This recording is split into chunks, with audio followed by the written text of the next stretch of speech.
तो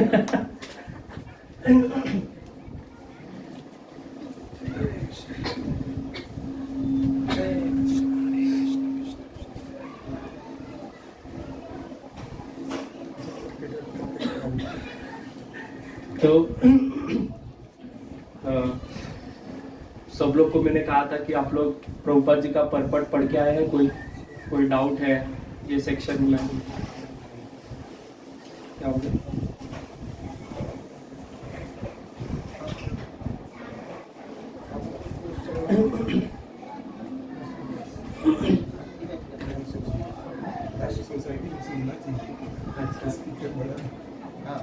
ठीक है, तो मैंने मैसेज डाला था, किसी ने पढ़ के आया? कोई नहीं पढ़ के आया। क्यों? एकदम क्लियर है, सब लोग अभी आत्मा का स्तर पे पहुंच गए हैं।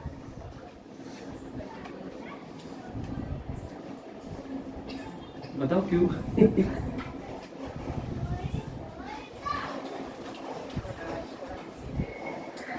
माता जी बिजी थे और क्या बाकी? ठीक है, बाकी सब लोग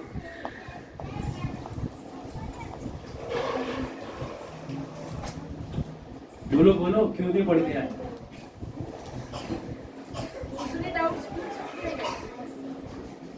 क्या इससे रिलेटेड है? तो भगवत गीता से, क्योंकि वो मुझे मीरा रोड का डेली का आता है। हाँ, वो लास्ट में पूछो फिर।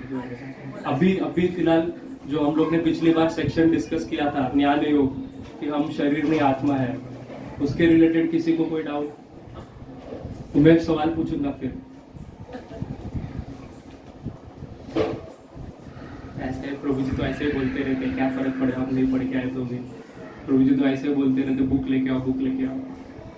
ए महाप्रभु जब प्रचार करते थे नवदीप में, तो महाप्रभु का बात कोई सुनता नहीं था, तो इसलिए महाप्रभु को संन्यास लेना पड़ा, क्योंकि पता है कि जब तक ऑरेंज कपड़ा नहीं डालेगा तब तो कोई सुनेगा नहीं, है ना? मेरे को भी ऑरेंज कपड़ा डालना पड़ेगा तभी सुनेंगे क्या? ये लोग साधारणतः लोग धार है ना, ऐसा लोग धारणा है कि अरे जब तक कोई ऑरेंज कपड़ा वाला नहीं बोलता है तब तक कोई ये नहीं है, महत्व नहीं है। एक्चुअली इसका पूछने का मेरा आपको कहने का कारण ये था कि प्रभुपाद जी अपना परपट में बहुत सारा चीजें ऐसा डिस्कस करते हैं जो आप पढ़ोगे तो पहले बार में समझ में ही नहीं आएगा, बराबर? अभी भी हम लोग ने पिछला फर्स्ट चैप्टर जब खत्म किया था, फर्स्ट चैप्टर छोड़ इंट्रोडक्शन बोला था, बट कितना लोग इंट्रोडक्शन पढ़ के आए? कोई भी नहीं, राइट? ऐसा है। तो भगवत गीता ये हमारा सत्संग का क्लास नहीं है। प्रभु जी ने अरेंजमेंट किया है क्लास का। इसका उद्देश्य हमारा ये है कि हम इसको प्रैक्टिकली कैसे अप्लाई करें, ये सीखे हमारा लाइफ में, क्योंकि इतना साल से भगवत गीता तो हम सीख ही रहे हैं। इस्कॉन में हर रोज भगवत गीता क्लास होता है इवनिंग में, है ना? तो वो भगवत गीता क्लास और इस भगवत गीता क्लास में फर्क है कि नहीं है? कुछ तो फर्क दिखाई दे रहा रहेगा आपको मेरे को तो ऐसा लगता है। तो ये जो क्लास है जो मैं आपको सिखा रहा हूँ, इसके लिए भक्त, आप जानते रहोगे, प्रभु जी को पूछे कि भक्त वृंदावन जाते VIHE में, मायापुर इंस्टीट्यूट में जाके एकदम, फिर भी हम डिटेल में नहीं जा रहे, फिर भी मैं प्रयास कर रहा हूँ कि जितना आपको हो सके उतना उसका कहते हैं ना समरी या सार आपको दे सकूँ। तो जब तक आप लोग सवाल नहीं पूछोगे तब तक कोई फायदा नहीं, क्योंकि सवाल तब सामने आता है जब व्यक्ति को कुछ समझ में आ रहा हो। नहीं तो ऐसा है कि चलो आज प्रसाद खा लिया, घर पे चले गए, बहुत अच्छा बोला, क्या था पता नहीं, है ना? ऐसा नहीं होना चाहिए, क्योंकि ये ज्ञान बहुत महत्वपूर्ण है। तो इसलिए मेरा रिक्वेस्ट है, वापस आप लोग पढ़िए, तो हम लोग आगे कंटिन्यू करते हैं। पर अगर आपको कोई डाउट रहेगा तो आप कभी भी पूछ सकते हैं, कुछ भी चीज़ का ऐसा नहीं हो जाए, क्योंकि ये सेकेंड चैप्टर बहुत इंपॉर्टेंट है। इसलिए तो हम लोग ने देखा कैसे दूसरे अध्याय में भगवान ने क्या किया, अर्जुन को क्या सिखाया, क्या है सेक्शन का नाम क्या है, उसके लिए परपट पढ़ने का जरूरत नहीं था, पिछला क्लास में आने का जरूरत था। क्या है? ज्ञान योग। Very good. हाँ, ज्ञान योग। तो ज्ञान योग मतलब भगवान क्या कह रहे थे अर्जुन को कि तुम शरीर नहीं आत्मा हो। क्यों ये पॉइंट लाया भगवान ने? क्या रीजन था? भगवत गीता में याद है ना हम कहाँ पे थे, कैसा शुरू हुआ था भगवत गीता? यहाँ से शुरू करना पड़ेगा। क्यों भगवत गीता क्यों शुरू हुआ था? हाँ अर्जुन पर क्यों सरेंडर किया अर्जुन ने? हाँ हाँ वो अपने सामने रिलेटिव्स थे, पर उसने क्यों क्या किया था, उसने क्या कारण बताए थे? याद है ना, 5 कारण बताए थे कि मैं क्या नहीं करूंगा, युद्ध नहीं करूंगा। तो सबसे पहला कारण क्या था युद्ध नहीं करने का? दया, कंपैशन। क्या, किसके ऊपर कंपैशन? रिलेटिव्स के ऊपर, स्वजनों के ऊपर, कि अरे ये तो मेरे अपने जन है, मैं इन्हें कैसा मारूं? तो इसलिए भगवान कहते हैं कि ये अपना पराया कोई नहीं होता, बराबर। सब कौन होते हैं? आत्मा है। जो हम ये कहते हैं कि ये मेरा है, ये तेरा है, जैसा भगवान ने कहा अशोचान अन्व शोचस्तम प्रज्ञावादम च भाषसे गतासुन गतासुन च नानु शोचेति पंडितम। पंडित व्यक्ति कभी दुख नहीं करता। क्यों? दुख उस व्यक्ति को होता है जो व्यक्ति ये सोचता है ये मेरा है, ये तेरा है। हम लोग ने पिछले बार चर्चा की थी कि जब हम लोग हाँ अहमता और ममता, तो जो व्यक्ति ये सोचता है कि ये मेरा है, ये तेरा है, तो आप देखा वहां पे झगड़ा होगा, वहां पे क्लेश होगा। जैसे कि घर घर में झगड़ा क्यों होता है? ये मेरा प्रॉपर्टी, ये तेरा प्रॉपर्टी, ये मेरा बेडरूम, ये तेरा बेडरूम, है ना, ये मेरा टेबल, वो तेरा टेबल, ये मेरा बेडशीट, वो तेरा बेडशीट। इतना छोटा छोटा चीज के ऊपर लोग झगड़ा करते हैं। तो मेरा और तेरा में सब कुछ फंसा हुआ है। तो इसलिए जैसा शुरू में धृतराष्ट्र ने क्या कहा था, मम का पांडवाश्चैव, मेरे पुत्र और पांडव के पुत्रों क्यों युद्ध कर रहे हैं? तो वहां से जो मैं है वो चला आ रहा है। तो भगवान यही चाहते कि हम इस मैंपन से निकले। अगर जैसा हम लोग ने चर्चा किया था कि हम लोग ने विस्तार में पूरा चर्चा किया कि हम शरीर में आत्मा है। भगवान ने बहुत सारे उदाहरण दिए। सबसे पहला उदाहरण क्या दिया भगवान ने, किसको याद है? सबसे पहला उदाहरण क्या दिया भगवान ने हम शरीर ने आत्मा होने का? अरे बोलो, डरो मत, कुछ नहीं, गलत हो गया, क्या हो गया उसमें? थोड़ी आपको फेल होना है। हाँ, सबसे पहला लॉजिकल रीजन क्या दिया भगवान ने? खोलो भगवद गीता, खोलो। Class already, but I think so कि जैसे हम नया गारमेंट पहनते हैं और चेंज करते हैं। हाँ वेरी गुड, वो एक पॉइंट है, पर उससे पहले भी एक चीज बोले भगवान। अच्छा, शरीर और आत्मा में फर्क क्या है? आप सब तो अभी आत्मज्ञानी हो चुके हो, तो आपको ये पता होना चाहिए कि शरीर और आत्मा में, हाँ वेरी गुड। सबसे पहला चीज है कि आत्मा मरती नहीं, शरीर मरता है। तो शरीर मरता है तो मतलब क्या, वो परिवर्तनशील है, वो चेंज होता है, राइट। तो बॉडी चेंज हो रहा है, आत्मा चेंज नहीं हो रहा है। तो सबसे पहले उसका उदाहरण क्या है चेंज का, भगवान देते हैं। श्लोक क्या है? हाँ, क्या है श्लोक? कौन बोलेगा? देहिनोस्मिन् यौवनम जरा कि आत्मा ये एक जैसा ही रहता है, आत्मा कभी बदलता नहीं है, शरीर बदलते जा रहा है। भगवान कह रहे हैं कि जैसे कि तुम पहले छोटे बच्चे थे, बच्चे से तुम एक यंगस्टर बने, टीनेजर बने, फिर उसके बाद में तुम बूढ़े हो गए और फिर तुम शरीर त्याग दिए। तो ये परिवर्तनशील शरीर को लागू होता है, आत्मा को नहीं। आप देखना, जैसा हमने पिछले बार भी डिस्कस किया था कि बच्चा जो होता है, जैसे आप में अभी भी ये इच्छा होगी कि मैं क्रिकेट खेलूं, बड़ा क्रिकेटर बनूं, पर जैसा बूढ़ा हो जाएगा शरीर साथ नहीं देगा। तो इसका मतलब क्या, जो अंदर इच्छा करने वाला आत्मा है वो शाश्वत है, वो कभी भी बदल नहीं रहा है, पर शरीर बदल रहा है, शरीर साथ नहीं दे रहा है। इसका अर्थ है कि जो अंदर शरीर है, शरीर के अंदर शरीर है, जिसने शरीर को धारण किया है, वो व्यक्ति कोई और है। जैसा कि मैं आपको पूछूं कि आप कहोगे this is my hand, this is my head, this is my leg, this is my nose, तो ये माई कौन है? राइट? हाँ, तो कोई तो व्यक्ति है ना, आप कभी नहीं बोलते दिस इज हैंड, बड़ा माय बोलते, क्योंकि कोई तो व्यक्ति एक दृष्टा बन के देख रहा है अंदर से और कह रहा है ये मेरा है, ये मेरा है, ये मेरा है, ये मैं वो नहीं बोल रहा। हम कभी ये नहीं बोलते सर, हम ये नहीं बोलेंगे सर, हम कहेंगे मेरा सर। तो ये मेरा बोलने वाला व्यक्ति कौन है, इसका विचार हमको करना है। भगवान बहुत लॉजिकल उदाहरण देते हैं।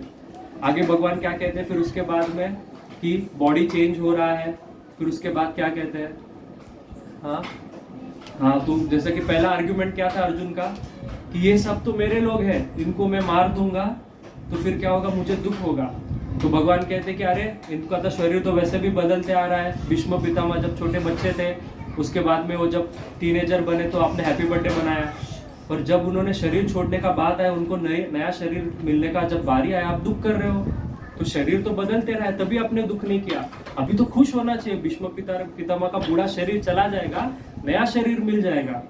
तो फिर अर्जुन कहता है कि वो बात सही है, पर फिर भी मुझे उस शरीर से आसक्ति है।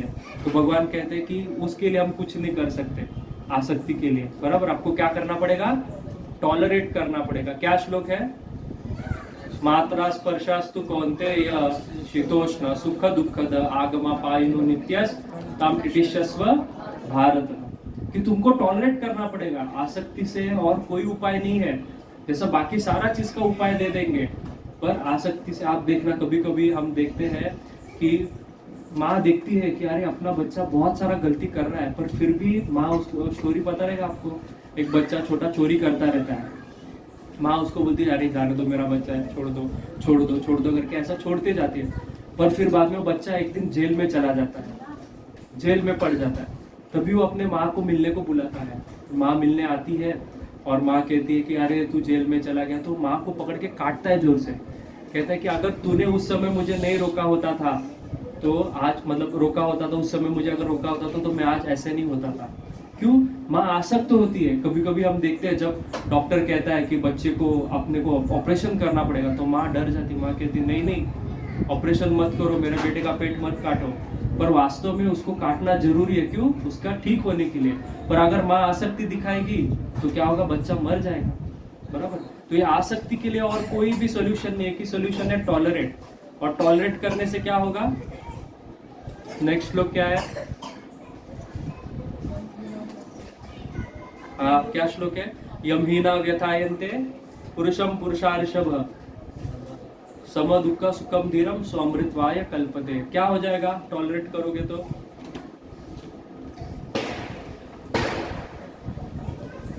क्या हो जाएगा,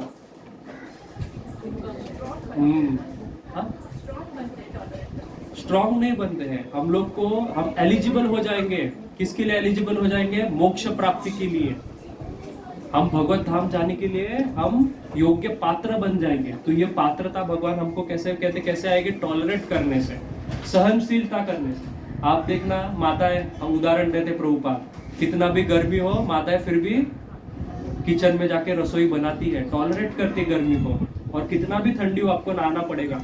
कोई विचित्र प्राणी होगा जो नहाता नहीं है ना, पर सब आदमी, सब व्यक्ति नहाते ही है। तो उसी प्रकार से कितना भी ठंडी हो गर्मी, हमको ये शरीर को हमको टॉलरेट करना ही पड़ेगा। हम टॉलरेट करते आ ही रहे हैं, राइट। उसके अलावा और कोई सोल्यूशन नहीं है। फिर भगवान आगे जाके बताते हैं कि कैसा आत्मा का लक्षण है। आत्मा का लक्षण क्या है, कि उसको कोई शस्त्र नहीं काट सकता, उसको कोई मार नहीं सकता, उसको कोई जला नहीं सकता। आप देखना कि हम वास्तव में भी अनुभव करते हैं कि जब डॉक्टर के पास हम जाते हैं, जब डॉक्टर हमको ऑपरेट करना, समझो मेरी उंगली को ऑपरेट करना है डॉक्टर को, तो डॉक्टर क्या करता है, एनेस्थीसिया देता है, बराबर। ये शरीर मेरा ही है, पर डॉक्टर क्या करता है, जो सूक्ष्म शरीर है, सूक्ष्म शरीर के बारे में हमने चर्चा की थी। सूक्ष्म शरीर कैसा बनता है, मन बुद्धि अहंकार, जिससे हमको दुख सुख का भोग होता है। तो वो जो इंद्रिय में, जहाँ पे इस हाथ में, फिंगर में जब एनेस्थीसिया देता है डॉक्टर, तो क्या करता है, वहां पे हमको वहां का पोर्शन को अनकॉन्शियस कर देता है। फिर उसको डॉक्टर भले चाकू भी लगा दे, इंजेक्शन मारे 10-12, फिर भी कोई फर्क नहीं पड़ेगा। पर आप जिंदा होके देख रहे हो, आपको दिख रहा है कि मेरा हाथ पे ऑपरेट हो रहा है, पर आपको फील नहीं हो रहा है। क्यों, क्योंकि आपका कॉन्शियसनेस को वो एनेस्थीसिया ने खत्म कर दिया था उस पोर्शन के लिए। उसी प्रकार से हमको समझ में आता है कि मैं शरीर नहीं हूँ, मैं आत्मा हूँ। क्योंकि अगर मैं शरीर होता तो भले कितना भी एनेस्थीसिया दो तो भी मुझे दर्द होना चाहिए था, पर उस एनेस्थीसिया की वजह से अगर मुझे दर्द नहीं हो रहा है, मतलब कोई एक व्यक्ति अंदर बैठ के देख रहा है। रीइंकारनेशन का हम लोग ने बोला था थियरी, ऐसा बहुत सारा केसेस हुआ है जिसमें देखते हैं कि पेशेंट देख रहा है कि उसके शरीर पे ऑपरेशन हो रहा है, डॉक्यूमेंटेड है, राइट। फिर स्वप्न में, कभी कभी हम स्वप्न में सोते हैं, हम देखते हैं कि कोई मेरा गला दबा रहा है, कोई मुझे मार रहा है, और हमको पसीना भी आ जाता है। हम चिल्ला चिल्ला के उठ के देखते हैं, अरे मुझे तो कुछ हुआ नहीं है, बस स्वप्न था। पर फील कोई और व्यक्ति कर रहा है, तो इसका मतलब क्या कि कोई शरीर और शरीर में अभेद है, बराबर भेद है, कोई तो है अंदर व्यक्ति जो ये सब फील कर रहा है, जो सोच रहा है, समझ रहा है। तो 3 प्रकार का शरीर है भगवान बताते हैं, एक है सूक्ष्म शरीर, एक है जड़ शरीर, स्थूल शरीर, और एक तीसरा शरीर है जिसको कहते हैं कारण शरीर। कारण शरीर मतलब पहला स्थूल शरीर क्या है, ये हमारा जो एक्सटर्नल बॉडी है किससे बनता है, पंच महाभूतों से। पंच महाभूत पता है ना, उससे बनता है। फिर उसके बाद में हमारा जो सूक्ष्म देह है वो किससे बनता है, मन बुद्धि अहंकार से। और उसके अंदर होता है आत्मा, जिसको कारण शरीर कहते हैं। आत्मा जो है वो कारण शरीर है। अभी आत्मा को ये लग रहा है कि मैं इंडियन हूँ, मैं फॉरेनर हूँ, मैं पुरुष हूँ, मैं स्त्री हूँ, मैं जानवर हूँ, मैं राक्षस हूँ, जो भी उसको लग रहा है बराबर। तो हम पिछली बार चर्चा किए थे, सारा चीज कहाँ पे, मानने पे चल रहा है, हमने एक्सेप्ट कर लिया है। जैसा आप देखना एक इतना बड़ा हाथी है, हाथी को बचपन से जो मावत रहता है, जो उसका कंट्रोलर रहता है, वो क्या करता है, जब वो छोटा रहता है तब से उसके पैर में वो जंजीर बांध देता है। तो उसको लगता है कि अरे इसने मुझे बांध दिया, मैं बाहर नहीं आ सकता। पर जैसा जैसा हाथी बड़ा हो जाता है उसके पास इतना शक्ति आ जाता है, वो एक झटके में वो जंजीर तोड़ जाता है। पर उसने ये मान लिया है कि जंजीर से मैं छूट नहीं सकता, जंजीर से मैं बाहर जा नहीं सकता, ये मुझे पकड़ के रखा, ये मेरे से स्ट्रांग है। तो इसलिए वो मानने से वो हाथी समझता है मैं कंट्रोल में हूँ, बस साइकोलॉजिकली माइंड में उसका चला है। उसी प्रकार से हमने ये मान लिया है कि मैं पुरुष हूँ, मैं ये योनि में जन्म लिया हूँ, मैं ब्राह्मण हूँ, क्षत्रिय हूँ, वैश्य हूँ, ये सारा हमने मान लिया है। इसी मानने को कृष्ण कहते हैं हमको बदलना है। हमको क्या करना है, ये मानना छोड़ के हमको ये मानना शुरू करना है कि मैं कृष्ण का दास हूँ, मैं शरीर हूँ, मैं शरीर नहीं आत्मा हूँ, पर मैं कौन हूँ, मैं कृष्ण का दास हूँ। तो मेरा कर्तव्य क्या है दासत्व के प्रति, तो कृष्ण की सेवा। तो यही हमको बदलना है कि आत्मा का स्वरूप क्या है। आत्मा कभी बदलती नहीं, आत्मा शाश्वत है, आत्मा कभी मरती नहीं। हमने बहुत सारा उदाहरण देखा कि कैसा हम देखते हैं कि व्यक्ति का शरीर में सारा ऑर्गन्स वैसे का वैसा है, पर कोई तो एक चीज मिसिंग हो जाता है जिसकी वजह से वो शरीर चलना बंद कर देता है। जैसा कार में पेट्रोल है, इंजन है, सब कुछ है, कार को हम चालू भी कर देंगे एक बटन दबा के, पर कार चलेगी क्या, अपने आप नहीं चलेगी। क्यों? क्योंकि उसके अंदर ड्राइवर नहीं। उसी प्रकार से आत्मा हमारे शरीर के अंदर का ड्राइवर है। जब तक ड्राइवर शरीर में नहीं रहेगा तब तक शरीर चलेगा नहीं। तो ये जो भौतिकवादी लोग कहते हैं, मटेरियलिस्टिक साइंटिस्ट लोग, की आत्मा जैसा कोई चीज नहीं होता, ये सारा चीजों का खंडन करते भगवान कृष्ण। और अर्जुन का सबसे पहला कारण का खंडन करते हैं। क्या था कारण? कि दया की वजह से, कि तुम जिस पे दया कर रहे हो, ये लोग तो मरने वाले हैं, वैसे भी आज न कल मरने वाले हैं, इसलिए तुमको फिर भी युद्ध करना है। क्यों? क्योंकि ये सारे शरीर नहीं, आत्मा है। आप नहीं मारोगे, वैसे भी मरने वाले हैं। पर आगे क्या होगा, तो अभी कृष्ण आगे कहते हैं 31वें श्लोक में, तो कहते हैं भगवान, स्वधर्मम अपि चावेक्षय नाभिकंपितुम अर्हसि, धर्मयाद्धि युद्ध श्रेयो अन्यत् क्षत्रियस्य न विद्यते। तो भगवान कहते हैं कि, हिंदी वाला है क्या भगवद गीता किसी में?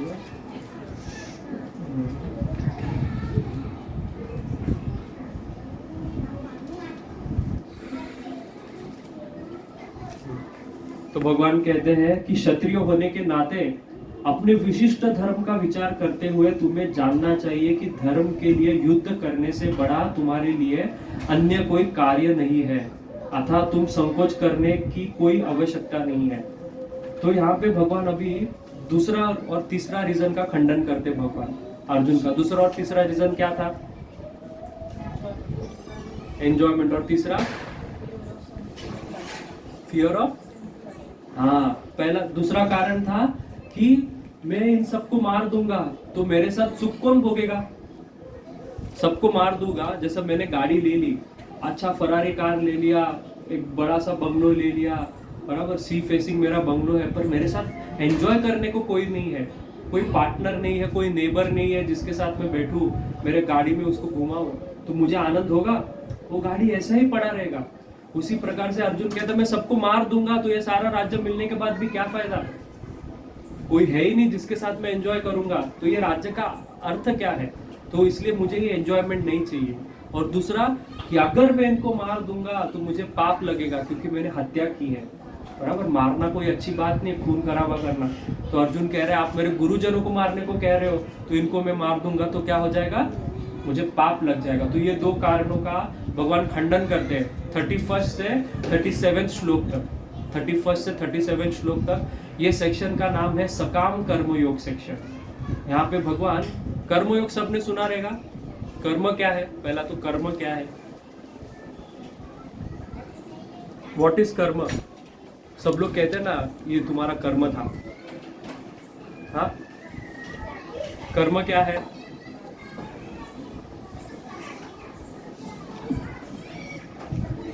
अरे कर्म क्या है वो तो बताओ। हम सब इतना इतना बार कर्म कर्म, हम तो भारतीय, हम सबको तो कर्म पता ही है। क्या है कर्म? हाँ, कर्म क्या है, कौन बता रहे, बोलो मतलब कर्म एक एक्टिविटीज। दूसरा,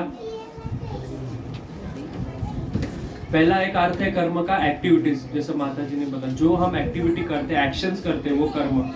और दूसरा अर्थ है कर्म का कि रिएक्शंस जो हमने किए हैं उसके बदले हमको जो मिलता है, इसलिए कहते हैं ना ये तुम्हारा कर्म था, तो वो मिलता है। और रिएक्शंस को भी कर्म कहते हैं। पर यहाँ पे भगवान कर्म को बता रहे हैं कि जो एक्शंस हम करते हैं, बराबर, जो कार्य हम कर रहे हैं उसके बारे में भगवान कहते हैं। तो यहाँ पे भगवान हमको बताते हैं कि ये भगवत गीता जो है ये मनुष्य को पता है। भगवत गीता का सबसे पहला हम लोग ने जब डिस्कशन किया था तो भगवत गीता का पर्पस क्या था, what is the purpose of Gita, first class सबसे नहीं पर्पस ऑफ गीता, नोट्स खोलो, नोट्स, जिसने इंट्रोडक्शन पढ़ा रहेगा उसको पता रहेगा क्या है गीता का पर्पस।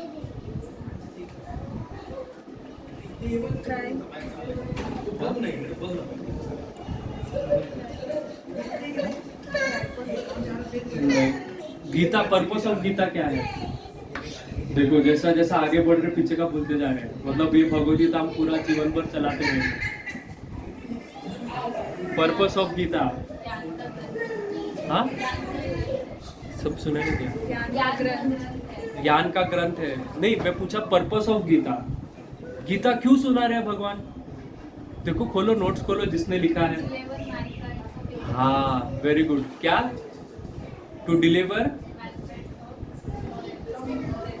मतलब हाँ भगवान गीता क्यों सुना रहे, याद रखना कि जो हम जैसे जीव है इन सबको अंधकार से, इग्नोरेंस से, मूर्खता से बाहर निकालने को इसलिए गीता सुना रहे हैं। तो यहाँ पे भगवान क्या करते हैं, धीरे धीरे व्यक्ति को भक्ति योग तक लेके जा रहे हैं। एक योगा लैडर नाम का एक चीज होता है कि जैसे कि बहुत सारे जीव हैं, बराबर, नाना प्रकार के जीव हैं। अभी आप सब यहाँ बैठे हैं, पर किसी का श्रद्धा क्या है कि भक्ति करने से क्या होगा, कोई नाम लेने से कोई होता है क्या, कुछ होता है क्या नाम लेने से, ये तो प्रभु जी बोलते हैं, इस्कॉन बोलता है, ऐसा थोड़ी कुछ होता है। कुछ तो करना पड़ेगा, जब तक मैं कमाऊंगा नहीं तब तक पैसा थोड़ी मिलेगा। प्रभु जी तो बोलते रहते हैं चैंटिंग करो, ऐसा भी किसी का भाव रहता है, बराबर। तो तुकाराम, जैसे तुकाराम महाराज, भक्तों का विचार अलग होता है। भक्त कहते हैं कि जैनी दिली चोची तोच दिल चारा, मतलब जिसने हमको चोच दी है वही चारा देगा। पर हम क्या सोचते हैं, कमाना पड़ेगा, नाम लेने से थोड़ी होता है, मेहनत करना पड़ेगा, ऐसा थोड़ी होता है। तो ऐसे व्यक्ति भी बुद्धि वाले रहते हैं। कोई कोई व्यक्ति रहते हैं, ये कृष्ण थोड़ी भगवान है, ऐसा थोड़ी भगवान होता है जो स्त्रियों के साथ रात को घूमता है, हाँ, ग्वाल वालों के साथ गाल खेलता है, नाचता है, गाता है, गैयों को चराने लेके जाता है। ऐसा कोई भगवान होता है क्या, दूध वाला है ये तो, ऐसा थोड़ी भगवान होता है, बराबर। फिर कुछ लोग कहेंगे इसलिए हमको क्या करना पड़ेगा, रविशंकर के पास जाना पड़ेगा, सुदर्शन क्रिया करना पड़ेगा। इसको कहते हैं अध्यात्म, इसको कहते हैं स्पिरिचुअलिटी। ब्रह्म कुमारी की तरह हमको जाके एक केंद्र पे हमको ध्यान आकर्षित करना पड़ेगा, घंटों घंटों ध्यान में बैठना पड़ेगा, तब जाके हम कहीं भी सिद्धि प्राप्त करेंगे। ऐसा भिन्न भिन्न प्रकार के जीवों की धारणा है, बराबर। तो भगवान को पता है, भगवान वास्तव में अंत में एक चीज कहते हैं, क्या, सर्वधर्मान् परित्यज्य माम एकम शरणम व्रज। गीता का ये सार है, चरम श्लोक है कि अल्टीमेटली तुमको मैं जो बोल रहा हूँ वही करना है। पर डायरेक्टली कोई सुनेगा नहीं। जैसे बच्चे को हम कहेंगे पहले कि भाई तू ये मत कर, पर जब तक वो एक बार उसको लगेगा नहीं तब तक वो समझेगा नहीं, बराबर। जब तक गिरेगा नहीं तब तक समझेगा नहीं। उसी प्रकार से भगवान क्या कहते हैं, बहुत सारे मार्ग देते हैं जीव को। तो सबसे पहला मार्ग क्या है, तो एक प्रकार का जीव कोटि रहता है जो पशु की तरह रहते हैं, एनिमल्स की तरह। आपने पशु को देखा रहेगा, हम लोग ने पहला क्लास में चर्चा किया था, बराबर। पशु क्या होता है, क्या करता है, श्लोक बोला था बहुत फेमस। हाँ, क्या है श्लोक, श्लोक छोड़ो, 4 चीज क्या करता है जो हम भी करते हैं, पशु भी करते हैं। तो प्रभु जी बताएंगे। हाँ प्रभु जी को याद है, बोलिए। नहीं याद है, क्या क्या? हाँ, खाता है, सोता है, बच्चे पैदा करता है और खुद का रक्षा करता है। ये 4 चीज पशु भी करते हैं, हम भी करते हैं। तो हम भी पशु हुए ना, पर हम में एक चीज अलग है। क्या है? धर्म ही देश आदि का विशेष है। हाँ, धर्म हम में अलग है। धर्म मतलब क्या, कि क्या सही है क्या गलत है, पशु नहीं सोचेगा, हम सोच सकते हैं। ये फर्क है हम में। आप देखना, हमको भी द्विपाद पशु कहा है, मतलब क्या, 2 पैर पे चलने वाला पशु। और जो वो पशु है 4 पैर पे चलता है, पर हम 2 पैर पे चलने वाले पशु होने के बावजूद भी हम 4 पैर वालों जैसा काम करते हैं। क्योंकि 4 पैर वाला पशु, रूप गोस्वामी का पहला श्लोक भक्ति उपदेशामृत का, बराबर, वाचो वेगम मनसा क्रोध वेगम जीवा वेगम उदार उपासता वेगम एतन वेगानि विषय तदीरम। तो भगवान रूप गोस्वामी क्या कहते हैं कि जो मनुष्य है और जो सच्ची में अध्यात्म में सीरियस है, उस व्यक्ति को ये लाइन में जो 4 चीजें आती, 3 चीजें आती है, बराबर। क्या है? पहला टंग, फिर उसके बाद क्या है, हार्ट और बेली, और उसके बाद जेनेटिक्स, बराबर। ये सब क्या है, एक लाइन में है। तो इन सबको कंट्रोल करना होगा। आप देखना, पशु जब 4 पैर पे खड़ा होता है तो उसका चीज सब लाइन में नहीं रहता। कैसा रहता है? ऐसा आड़ा रहता है, बराबर। उसका मुंह आएगा, फिर दिमाग आएगा, फिर उसका हार्ट आएगा, फिर उसका पेट आएगा, फिर जेनेटल आएगा। पर भगवान ने हमको 2 पैर वाला पशु बनाया है। क्यों? इसके पीछे एक कारण है, उपनिषद बताते हैं कि हम 2 पैर पे क्यों खड़े हैं। क्योंकि भगवान कहते हैं सबसे पहले हमको यूज करना है हमारा दिमाग, जो सबसे ऊपर है। फिर उसके बाद में जब दिमाग यूज करने के बाद कोई चीज आती है तो खाने के ऊपर हमको विचार करना चाहिए। फिर बाद में हमको हमारा हृदय के बारे में सोचना चाहिए, और फिर बाद में पेट, और अंत में सेक्स लाइफ के बारे में सोचना चाहिए। बच्चे पैदा करो, ये करो, ये अंत में। पर अभी क्या हो गया, उल्टा हो गया है। अभी क्या हो गया, उल्टा हो गया है।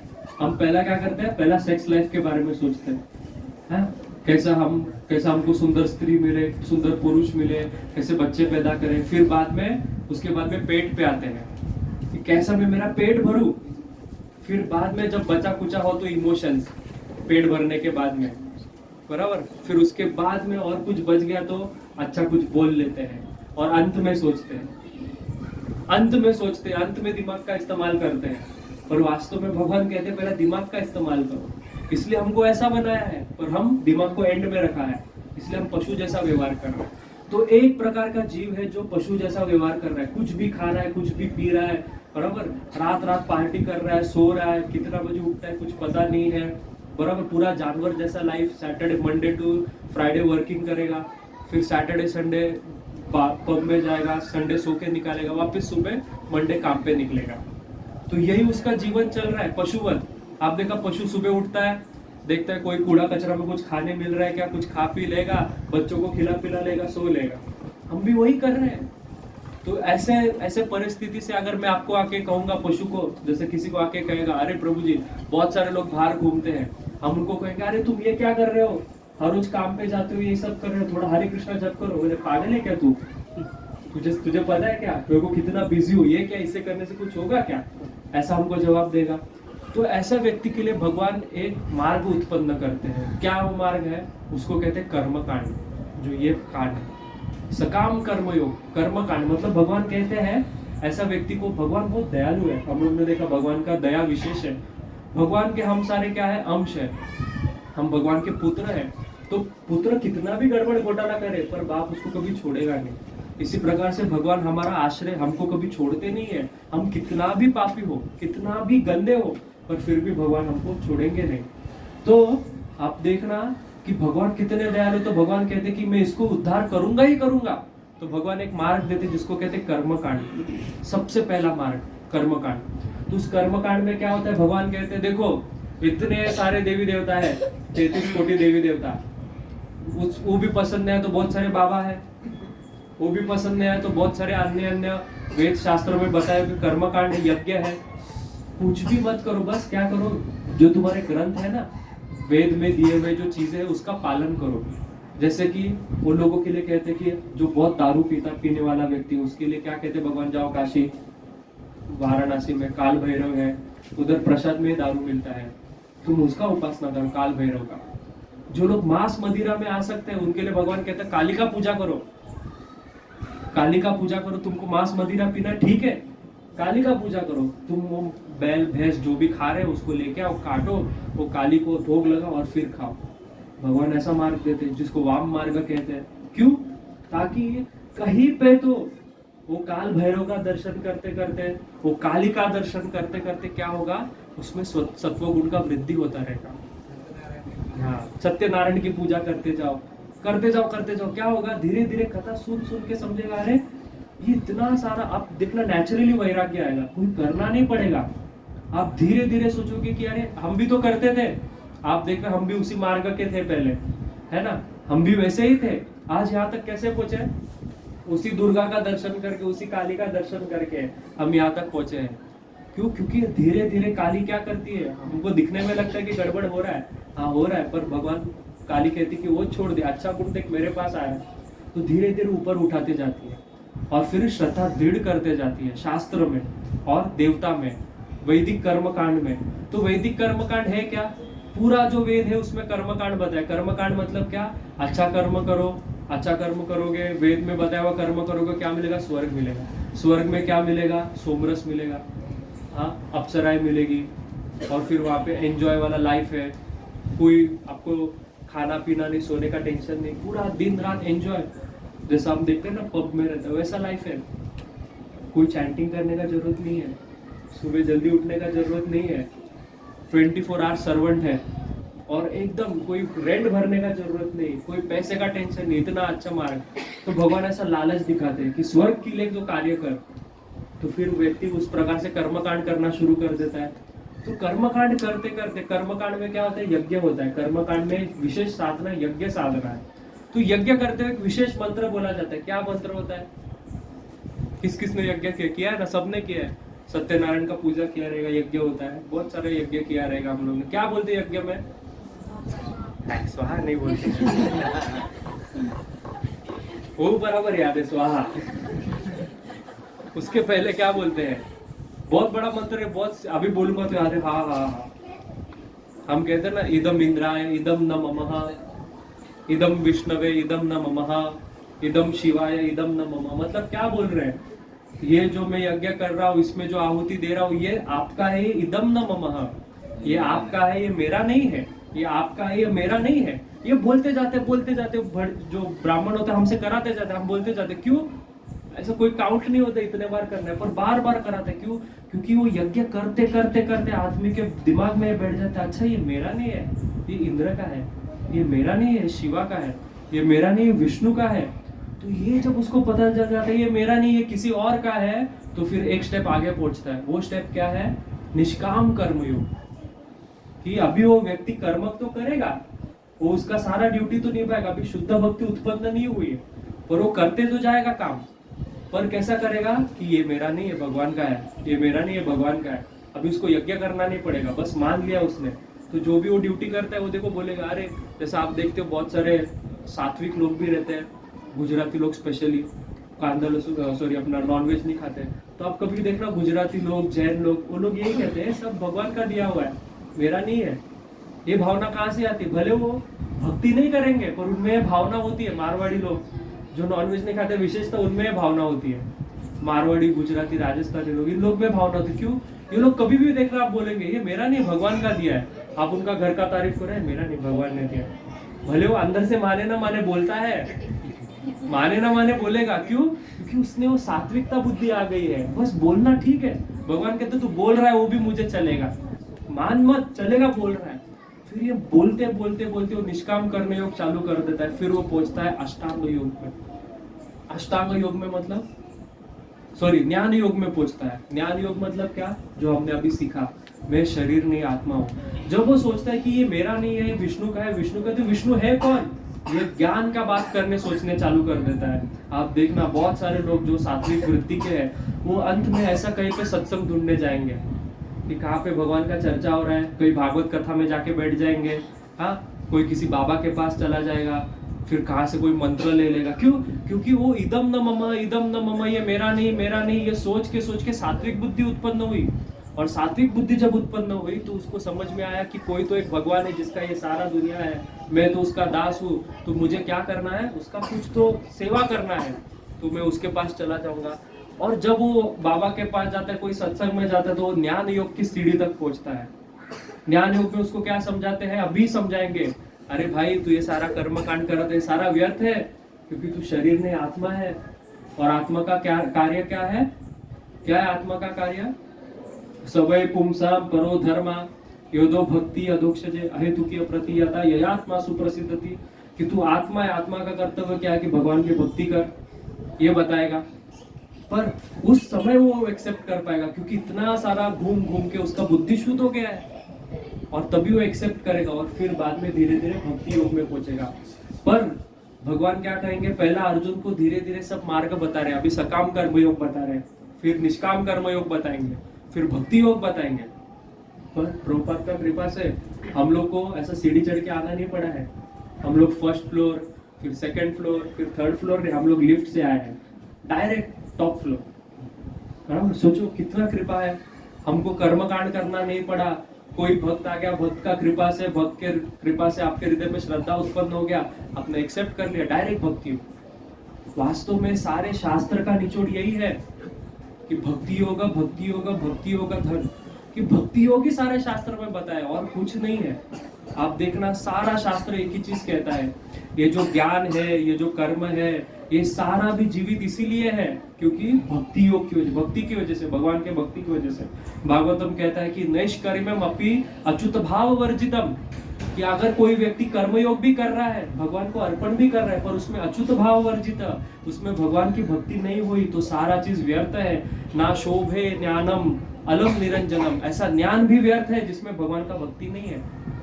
बराबर, कुछ लोग हैं, जैसे आप देखना हमारे भारतीय परंपरा में बहुत सारे साधु संत हैं, सब लोग को ये पता है मैं शरीर नहीं आत्मा हूँ, पर एक समय बाद बहुत सारे साधुओं का पतन हो जाता है। क्यों पतन हो जाता है? क्योंकि अपि अच्युत भाव वर्जित, भागवतम कहता है, नारद मुनि ये श्लोक कह रहे हैं, क्योंकि अच्युत का, भगवान अच्युत का भक्ति नहीं कर रहा है वो व्यक्ति। तो अगर आप कितना भी बड़ा ज्ञानी हो, कितना भी बड़ा कर्मयोगी हो, पर अगर उसमें भगवान का भक्ति नहीं हो तो वो गिरने ही वाला है। इसलिए भगवान का भक्ति मुख्य है, बाकी सब चीज क्या है, सेकेंडरी है। बाकी सब चीज सेकेंडरी है। ये जो सारे अन्य अन्य कर्म कांड है, इन सब का जो प्राण है वो भगवान का भक्ति ही है। आप देखना, जो मैंने पिछली बार भी चर्चा की, हम कर्म कांड करते हैं, कर्म कांड में प्राण कहाँ से आते, शक्ति कहाँ से आती है, यज्ञ में शक्ति कहाँ से आती है, कैसे आती है, कैसे आती है, पर क्या क्या कहते हैं हम, हाँ, भगवान का नाम लेते हैं ना। सारा यज्ञ होने के बाद हम क्या कहते हैं, काय न वाचा मनसीन्द्रिय वा बुद्ध्यात्मना वा प्रकृति स्वभावा करोमि यत् यत् सकलम परस्मै नारायण इति समर्पयामि। हे भगवान, मैंने जो भी किया वो नारायण आपको समर्पित है? जब तक आप बैठ के आचमन नहीं करते हो, ओम कृष्णाय नमः, ओम केशवाय नमः, ओम नारायण नमः, माधवाय नमः, गोविंदाय नमः, जब तक आचमन नहीं करोगे कर्मकांड करने का योग्यता ही नहीं प्राप्त होगा। सबसे पहला स्टेप। फिर दूसरा स्टेप कि ओम अपवित्रो वा सर्वावस्थान गतोपि वा यस्मरेत पुंडरीकाक्ष बाह्य अभ्यंतर सूचि, पुंडरीकाक्ष भगवान का स्मरण होगा, तब आप शुद्ध माने जाओगे, यज्ञ के लिए आप योग्य माने जाओगे। फिर उसके बाद भी आपको जब संकल्प लेना है तो आपको क्या बोलना है, संकल्प लेते तो क्या कहते हैं, श्री गोविंद गोविंद गोविंद श्रीमद् भागवत महापुरुषस्य श्री महाविष्णु आज्ञेय प्रवर्तमानस्य आद्य ब्राह्मणे द्वितीय परार्धे श्वेतवरा कल्पे, आगे तो क्या कहते हैं, विष्णु आज्ञेय, भगवान विष्णु की आज्ञा से मैं यह कर्मकांड कर रहा हूँ, ये यज्ञ कर रहा हूँ, तो भगवान का यज्ञ के लिए आदेश होगा तब यज्ञ। क्यों? क्योंकि भगवान यज्ञपति है। भोक्ताराम यज्ञ तपसम सर्वलोक महेश्वरम, भगवान यज्ञपति है। भगवान का एक नाम है यज्ञाय नमः, जो यज्ञ है साक्षात यज्ञ, यज्ञ वही विष्णु, उपनिषद कहते हैं। यज्ञ का स्वरूप और कोई देवी देवता नहीं, साक्षात विष्णु है यज्ञ। तो विष्णु क्या करते हैं, उस देवी देवता को सामने रख के खुद ही सब चीज भोग रहे हैं। बस हमको उस देवता में श्रद्धा है इसलिए भगवान बैक सीट लिए है, पर जैसा हमारा विष्णु में श्रद्धा हो जाएगा भगवान फ्रंट सीट पे आके बैठ जाएंगे, राइट। पर ये यज्ञ करने में प्रॉब्लम क्या? आप बोलोगे ठीक है ना प्रभु जी, क्या प्रॉब्लम है, मुझे क्यों भक्ति योग करना है, मैं यज्ञ ही करूंगा। तो रामायण में कहते हैं जब राम जी का जन्म होने से पहले जब दशरथ महाराज यज्ञ करते हैं, तो यज्ञ करते हुए वो एक बहुत महत्वपूर्ण बात कहते हैं वशिष्ठ ऋषि से। तो कहते हैं कि जब यज्ञ का तैयारी हो रहा रहता है तो कहते हैं कि बहुत ध्यान से यज्ञ करना। कहते विधिहीन से यज्ञस्य, बोलते हैं कि नष्टा करता, कि अगर यज्ञ कर रहे हो वशिष्ठ ऋषि सब चीज बराबर होना चाहिए। क्यों?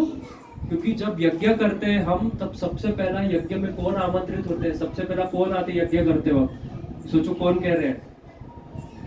दशरथ महाराज कह रहे हैं कि सबसे पहला कौन आता है यज्ञ। जब आप समझो अभी हमने यहाँ पे यज्ञ प्लान किया, कल यज्ञ है, यहाँ पे बहुत बड़ा यज्ञ है प्रभु जी का घर पे, तो प्रभु जी ने सारा सामान लेके आया, समिधा लेके आया, सारा कार्य, कल प्रभु जी आएंगे यज्ञ करने को, सब कुछ रेडी हो गया। जैसा यज्ञ को प्रभु जी बैठेंगे सबसे पहला वहां पे कौन आएगा? कौन आएगा? नहीं, ब्राह्मण नहीं आता है, भगवान भी नहीं आते हैं, सबसे स्पेशल लोग आते हैं वहां पे, ब्रह्म राक्षस। दशरथ महाराज कहते हैं कि सबसे पहला ब्रह्म राक्षस वहां पे आते हैं। क्यों? क्योंकि ये ब्रह्म राक्षस ऐसे जीव होते हैं जो वेट करते हैं कि कब ऐसा कोई पुण्य कर्म हो, पुण्य कार्य हो, और वहां से मैं पुण्य ले लूं अपनी तरफ और मेरा मोक्ष हो जाए। हाँ, तो सबसे पहला यज्ञ के स्थान पे ये कहते दशरथ महाराज वाल्मीकि रामायण में कि ब्रह्म राक्षस आते हैं, और वो बैठ के देखते कि कभी कुछ गलती हो, जैसा गलती हो आपका सारा पुण्य छीन लेंगे। विधिहीन से यज्ञ से दशरथ महाराज करे, विधिहीन से यज्ञ से कर्ता का नाश हो जाता है। जो यज्ञ करवा रहा है, जो यज्ञ में बैठा है, जितना भी यज्ञ में शामिल है, सबका नाश। सिर्फ विधि का पालन नहीं हो रहा, कितना डेंजर है ना। अभी तो विधि का यज्ञ बात ही नहीं है, प्योर घी नहीं मिलता है, अभी तो मावा खा के कर है ना। अभी तो ब्राह्मण ही शुद्ध नहीं रह गए। हाँ, ब्राह्मण शुद्ध नहीं रहे, मंत्र शुद्ध नहीं रहे, मंत्र का उच्चारण।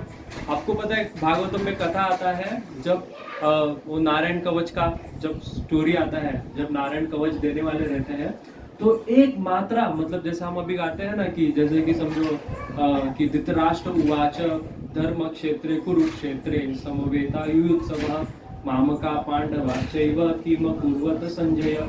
संजय, अगर मैं संजया सिर्फ एक मात्रा भी और डाल दूं, जैसे कि उस ऋषि ने एक मात्रा डाल देते हैं, तो क्या होता है, यज्ञ से आसुर उत्पन्न हो जाता है। तो सोचो एक मात्रा का भी गड़बड़ कितना भयानक कार्य कर देगा। और अभी तो ब्राह्मण वो क्या बोलते हैं पता ही नहीं चलता है। ब्राह्मण को भी पता नहीं था क्या करते। मैं कुछ यज्ञ तो देखा हूँ सामने, हाँ सामने क्या चल रहा है उसको तो कुछ पता नहीं, उसको बस पता कुछ तो डाल रहे, स्वाहा स्वाहा, जैसा आप लोग बोले ना स्वाहा मंत्र है, वैसा ही हो रहा है, स्वाहा स्वाहा हो रहा है, बस धुआं निकल रहा है, आग जल रहा है, हमको लग रहा है बहुत मजा आ रहा है, पर ये तो नाश हो रहा है। हाँ, कुछ भी बोल जल्दी करो बोलते हैं। तो ब्राह्मण भी, उसको भी अच्छा है, चलो फटाफट हो जाएगा, तो बहुत भयानक है। तो इसलिए भगवान कहते हैं कि देखो भाई, तुमको करना है तो कर लो, अच्छा ब्राह्मण मिलता है, अच्छा सामग्री मिलता है। ऐसे कहते हैं कि सामग्री में एक छोटा सा भी अगर त्रुटि हो तो पूरा यज्ञ विनाश हो जाएगा। एक रिसेंटली एक जगत गुरु थे, वो कोई कथा बता रहे थे, आप सब जानते रहे कि जगत गुरु श्री रामानुजाचार्य राघवाचार्य जी महाराज अयोध्या के हैं। तो बहुत महान, वो सबसे मतलब आज तक के जितने भी नहीं भद्राचार्य नहीं, राघवाचार्य, तो वो आज तक के सबसे बड़े यज्ञ के विद्वान हैं। वो कह रहे थे कि एक बार मैं यज्ञ करने गया था किसी स्थान पे, तो जैसा उन्होंने, अभी पता सब पैकेट में आता है, जैसे आप जाते हो पूजा का भंडार में, तो कहते हैं कि यज्ञ के लिए लकड़ियां दो, तो पूजा भंडार वाला लकड़ी दे देता है पैकेट में, ऐसा पैकेट आता है मस्त पैकेजिंग वाला, 20 रुपीज के 5 लकड़ी हम लेके आ जाते हैं। वैसे वो लेके आया पूरा जो यजमान था, और जैसे ही वो जगत गुरु जी ने वो खोला पैकेट, उसमें बाल, उन्होंने सारा सामग्री बाहर फेंकवा दिया, सारा, क्योंकि वो अशुद्ध हो गया, क्योंकि यज्ञ वेदी में प्रवेश कर दिया, सारा बाहर फेंकवा दिया, वापिस नया सामग्री सब लेके आया। तो इतना भयानक, और सोचो हमने अभी कितना महान यज्ञ किए होंगे ना, है कि नहीं। तो ऐसा नहीं कि यज्ञ कर्म करना नहीं है, ऐसा नहीं है कि नहीं, हम भी करते हैं बराबर, पर शुद्धता से अच्छा सामग्री लेके, अगर नहीं है तो मत करो। हमारे में अगर भगवान वही कहते हैं कि अगर तुम में बल नहीं है तो मैं तुमको अच्छा मार्ग दे रहा हूँ ना, इतना आसान मार्ग दे रहा हूँ कि मेरा नाम जप करो, सब कुछ हो जाएगा। यजंती ही सुमेधसा, कि कलयुग में व्यक्ति क्या करते हैं, भगवान का नाम लेके ही यज्ञ करते हैं। तो क्यों तुमको चाहिए डिफिकल्ट मार्ग घूम फिर के आना है? फिर प्रभु जी का घर कितना इजी है, बराबर, स्टेशन से सीधा आओ, 100 फीट रोड से अंदर आओ। और किसी को घूम फिर के आना है तो हम क्या करेगा, वो जाएगा उधर से नाला सुपर ऐसे सन सिटी घास रोड से इधर आएगा, कुछ नहीं कर सकते, तुम घूम के आ रहे हो।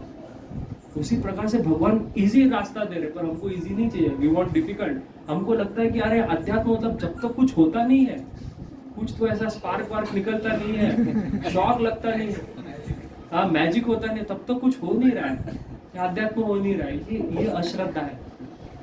फिर आता है ज्ञानी लोग, बराबर, ये बड़े बड़े ऋषि लोग, मुनि, ये सब मान के बैठे हैं कि मैं शरीर नहीं आत्मा हूँ। एक बार अतुल कृष्ण प्रभु जी बता रहे थे कि वो इधर कैलाश में किधर वो साइड गए थे, मतलब हिमालय का साइड में। तो कहते मुझे पता चला, वो आके गांव के लोगों ने कहा कि यहाँ पे बहुत बड़े साधु रहते हैं, कितना सालों सालों से तपस्या कर रहे हैं। तो मैं सोचा कि अरे चलो दर्शन करना चाहिए, तो गए दर्शन करने को। साधु अंदर बैठे थे अपने गुफा में, ध्यान लगाए थे। तो इन्होंने उनको प्रणाम किया, थोड़ी देर बैठे, वो समाधि से बाहर आए। तो इन्होंने उनको पूछा कि आपसे कुछ प्रश्न पूछना था। तो उन्होंने कुछ ऐसा प्रश्न पूछा जो उनको अच्छा नहीं, गुस्सा गया, क्या करता है पागल, जा इधर से। तो वो बाहर आके सोचने लगे, इतना साल इसने तपस्या किया, उसको अभी भी क्रोध है। सही बात है ना, तुम इतना जंगल छोड़ के इधर आए हो और अभी भी क्रोध लेके बैठे हो, क्या फायदा? तो सिर्फ मानने से बात नहीं चलेगी। ज्ञानी क्या करता है, ज्ञानी ये समझ, पहला ज्ञान से ये अर्जित कर लेता है कि अच्छा भगवान कौन है, मैं कौन हूँ, ये सारा चीज प्रयत्न करता है, ज्ञान से समझने का कोशिश करता है। समझने के बाद में क्या होता है, उसके हृदय में श्रद्धा उत्पन्न हो जाती है, और श्रद्धा जब उत्पन्न हो जाती है फिर वो भगवान को मानने लगता है, हाँ कृष्ण भगवान है।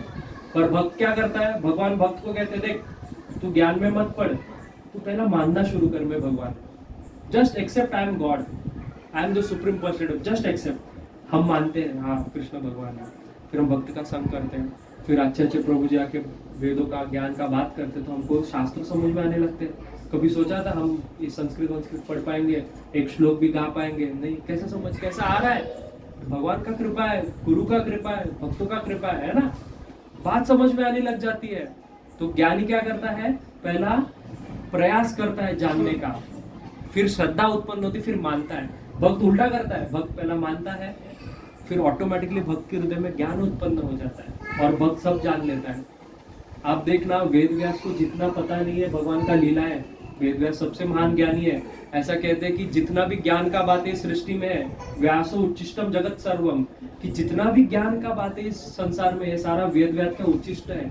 वेद व्यास ने जो छोड़ दिया ना झूठा, वो सारा ज्ञान का बात। आप देखना, आप कभी हॉरर थ्रिलर सीरीज वीरीज देखते रहे है ना, मूवीज हम देखते हैं, ये सारा जो स्टोरीज है आप देखना कहाँ से आता है, ये सारा पुराण, महाभारत, दंत कथा, ये सारा हमारे ग्रंथों का कथा है, यही से सारा क्या, ये मैं नहीं कह रहा हूँ, ये जगत का सबसे बड़ा जर्मनी का एक डायरेक्टर, मैं खुद आर्टिस्ट हूँ, मैं खुद मूवीज बनाता हूँ, इसलिए मैं कह रहा हूँ कि वो उसका ये वर्ड्स है। कहते हैं कि इंडियन जो लिटरेचर है, इंडिया का जो ग्रंथ है, जो पुराण है, इसमें इतना जबरदस्त स्टोरी टेलिंग है, वैसा स्टोरी टेलिंग सच्ची। आप देखना महाभारत, कहाँ से कनेक्शन, एक कैरेक्टर का पीछे का स्टोरी, एक कैरेक्टर का पीछे का स्टोरी है ना। जैसा कि द्रोणाचार्य है, तो द्रोणाचार्य बना कैसा, गुरु कैसा बना, उसका स्टोरी, एक एपिसोड वहां पे चला गया है ना। ये सब क्या है, हम देखते हैं आजकल वेब सीरीज, सेक्रेट गेम्स, ये सब क्या है, स्टोरी पे स्टोरी आता रहता है। तो ये सारा लिया कहाँ से, हमारा व्याच उच्चिष्टम जगत सर्वम, ये हमारा व्यासदेव का ही उच्चिष्ट है।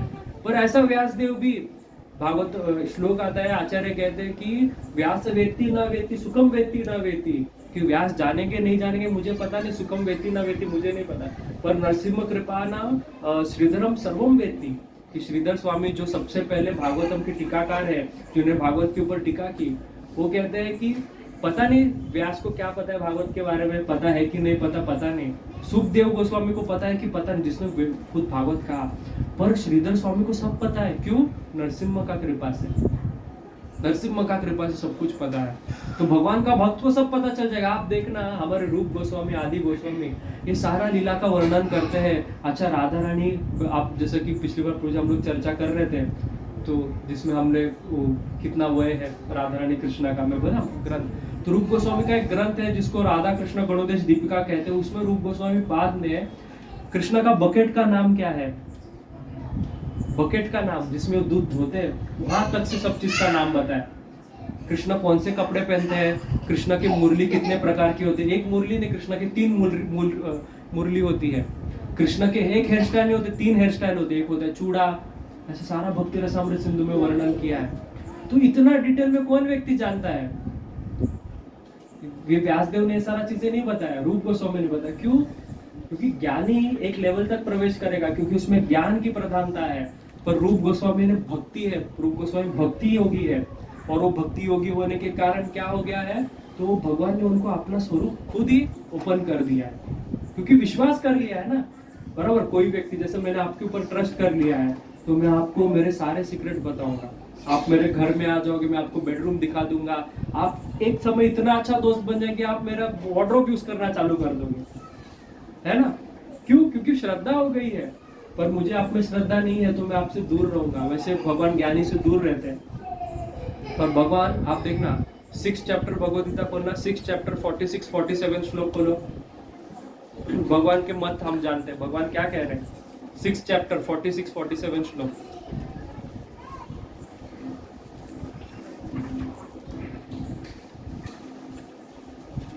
क्या है, मिला? कौन कौन बोलेगा श्लोक? रोजी बोलो क्या?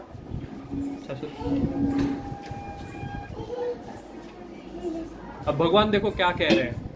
तपस्विभ्योऽधिको योगी ज्ञानिभ्योऽपि मतोऽधिकः कर्मिभ्यश्चाधिको योगी तस्मात् योगी भवार्जुन। 47 भी 47 योगिनामपि सर्वेषां मद्गतेनान्तरात्मना श्रद्धावान् भजते यो मां स मे युक्ततमो मतः। अभी ट्रांसलेशन पढ़ो प्रभु जी, हिंदी दो।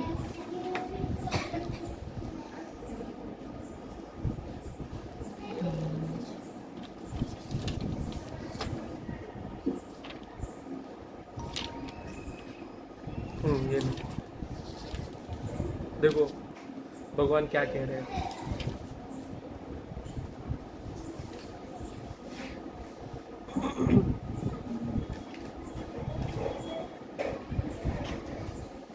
श्लोक योगी पुरुष तपस्वी से, ज्ञानी से तथा सकाम कर्मी से बढ़कर होता है।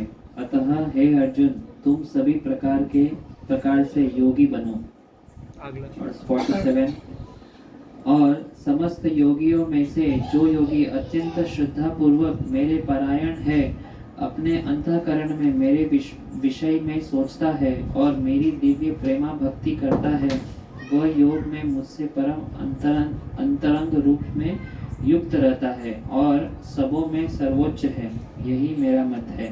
क्या है भगवान का मत? सारे योगी में कौन योगी श्रेष्ठ है? भक्ति योगी श्रेष्ठ है, ये भगवान का मत है। क्योंकि भक्ति योगी क्या है, पिछले बार हम लोग ने चर्चा की, ये पूरा जगत जो चल रहा है ये भक्ति योग से चल रहा है। चैतन्य चरितामृत में कहते हैं कि भक्ति बिना जगतेरा नाही आस्थान। ये जगत बिना भक्ति के चल ही नहीं सकता।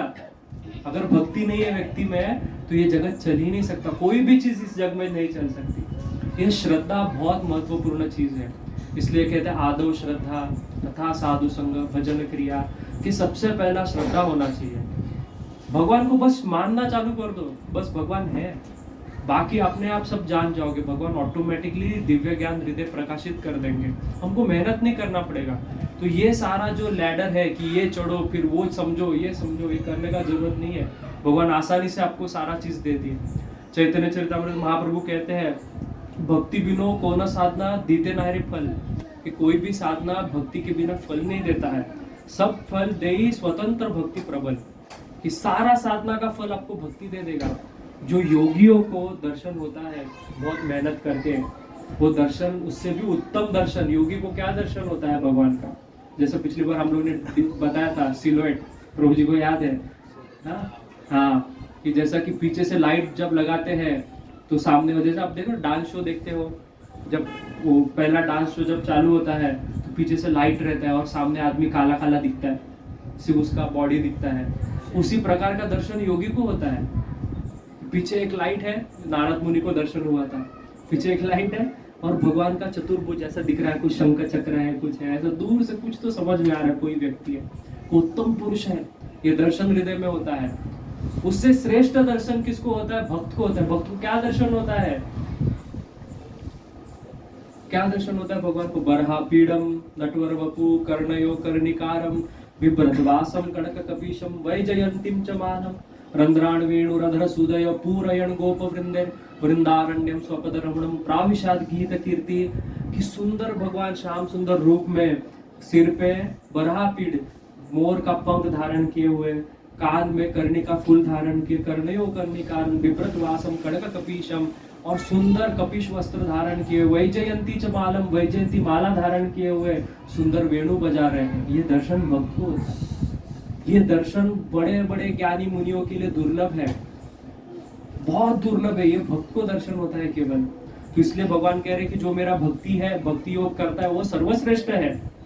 इसलिए भगवान कहते हैं कि ये अर्जुन आगे जाके तो 6 अध्याय में बता रहे, पर भगवान का ये मत है। इसलिए अभी हम जब सकाम कर्म सुन रहे तो हमको ये नहीं समझना चाहिए कि अरे चलो आज से सकाम कर्म शुरू करें। नहीं नहीं, ये भगवान हमको सब चीज के बारे में ज्ञान दे रहे हैं। तो आप देखना कि ज्ञान योग में पहुंचेगा। उसके बाद और एक चीज होता है, स्टेप होता है लैडर का, वो अष्टांग योग। जैसा कि योगा, हम सब योग जानते। योग होता क्या है? योग का अर्थ क्या है? अच्छा, भक्ति के आगे योग जुड़वा दिया भगवान ने। योग का अर्थ क्या है? मतलब क्या ये योग है कि सिर पे खड़ा हो जाओ, वो योग है? योग का अर्थ है कि युज्यते इति योग, जो जोड़ता है। किससे जोड़ता है? जो भगवान से जोड़ता है, वो योग है। आप देखना, ये जो अष्टांग योग का हम बात करते हैं, जो योग का बात कर रहे हैं, जो रामदेव बाबा सुबह सुबह आते हैं, वो योग नहीं है, वो हठ योग है। योग में भी फर्क होता है। एक होता है अष्टांग योग, जिसके वो परंपरा में आते हैं। रामदेव बाबा अष्टांग योग के परंपरा में आते हैं। तो अष्टांग योग मतलब योग के 8 अंग है। कौन से अंग है भक्ति शास्त्र स्टूडेंट? फर्स्ट अंग क्या है? यम। सबसे पहला यम। यम मतलब क्या? कि जो चीज फेवरेबल है उसको एक्सेप्ट करना है योग के लिए। जैसे सुबह उठना, सात्विक जीवन, ये सारा चीज एक्सेप्ट करना है, यम। सेकंड नियम। नियम क्या? कि प्रोहिबिशन, ऑनियन गार्लिक नहीं खाना, बराबर, टाइम पे सो जाना, ये चीज नहीं करना, वो चीज नहीं करना, 4 नियम का पालन करना, नियम। फिर आसन। थर्ड क्या है? आसन की प्राणायाम, आसन। फिर आसन मतलब ये जो रामदेव बाबा दिखाते हैं, पेट दुख रहा है ऐसा ऐसा करो, सिर दुख रहा है ऐसा ऐसा करो, तो वो आसन। फिर चौथा क्या है? प्राणायाम। ये जो हम लोग ने पिछली बार पढ़ा था कि 5 प्रकार के प्राण होते हैं। आप देखना, ये वायु ही पूरे शरीर को चला रहा है। तो प्राणायाम में इतना शक्ति होता है। एक मैंने वीडियो देखा था कि एक बहुत बड़ा रेसलर था, अभी रिसेंटली देखा, बहुत बड़ा रेसलर, उसमें बहुत शक्ति, और एक छोटा सा पतला सा योगी है। वो रेसलर अपना हाथ देता है रेसलर को और बोलते इसको घुमा के दिखा, वो हिला भी नहीं पाता, क्योंकि योग बल में इतना शक्ति है। बस प्राण को आप कंट्रोल। आप देखना, जब हम कोई वस्तु उठाने जाते हैं सबसे पहले क्या करते हैं, है ना? तो हम हमारे श्वास को पहला कंट्रोल करते हैं। जब व्यक्ति प्राणायाम करता है तो श्वास को कंट्रोल करके अद्भुत अद्भुत कार्य कर सकता है, तो वो है प्राणायाम। फिर प्रत्याहार। प्रत्याहार मतलब क्या? कि जो भी हम योग करते हैं, योग करते वक्त जितने भी हमको डिस्टरबेंस आते हैं, जैसे हम अभी साधना करते हैं, उससे बच के रहना, प्रत्याहार। फिर ध्यान। फिर बाद में योगी 6 स्टेप में क्या बैठे? ध्यान पे बैठता है। जो वो ये सारा कार्यक्रम से कर लेता है, आसन उल्टा पुल्टा होके, ये सारा क्यों करता है? ये समझने को मैं शरीर नहीं आत्मा हूँ। योग करके क्या समझेगा वो? श्वास लेके क्या समझेगा? अरे मैं शरीर नहीं आत्मा हूँ, ये समझना है। तो ये सारा उल्टा पुल्टा चीज करके वो ये अंत में ध्यान में बैठते हैं। ध्यान के बाद वो धारणा में चला जाता है, और धारणा में, समाधि में वो भगवान को देखते हैं और अपने आप को देखते हैं, समझ जाता है अच्छा मैं आत्मा हूँ। कितना मेहनत क्यों करो इतना मेहनत? और जो रामदेव बाबा दिखाते हैं वो पहले 5 चीज दिखाते रहे। हठ योग, जिसको हठ योग कहते हैं, फर्स्ट 5, क्योंकि वह कभी ध्यान धारणा समाधि का बात नहीं करेगा। क्यों? क्योंकि दुकान बंद हो जाएगा। वास्तव में अष्टांग योग में पूरा 8 स्टेप है, और वो सिर्फ 5 ही बात, 5 में भी पूरा नहीं बदलते हैं, वो सिर्फ वही कि तुम कैसा हेल्दी रहो। योग का अर्थ है कि योगश्च चित्तवृत्तिश्च निरोधः। योग क्यों किया जाता है? कि हमारे जो माइंड में, हमारे जो मन में अलग अलग जो वासनाएं, कामनाएं, गंदगी है, इसको निरोध है, इसको दूर करना है। और रामदेव बाबा क्या बताता है? अच्छा तुमको अच्छा, हाँ तुमको अच्छा दिमाग चाहिए, ये करो, ये तेल लगाओ, ये खाओ। वो तो तुमको चित्तवृत्ति निरोध में डाल रहा है। बाल वाइट नहीं होना हाँ, चाहिए। तुमको बूढ़ा से बोलो बूढ़ा मत बनो, यंग बनो, मेरे जैसा देखो, मेरा बाल देखो काला है ना। तो ये सारा चीज हमको हमारे शास्त्र में नहीं सिखाते, हमको भगवान डायरेक्ट भक्ति योग सिखा रहे हैं। तो सकाम कर्म योग में भगवान सबसे पहला श्लोक जब कहते हैं तो वो कहते हैं कि हे अर्जुन,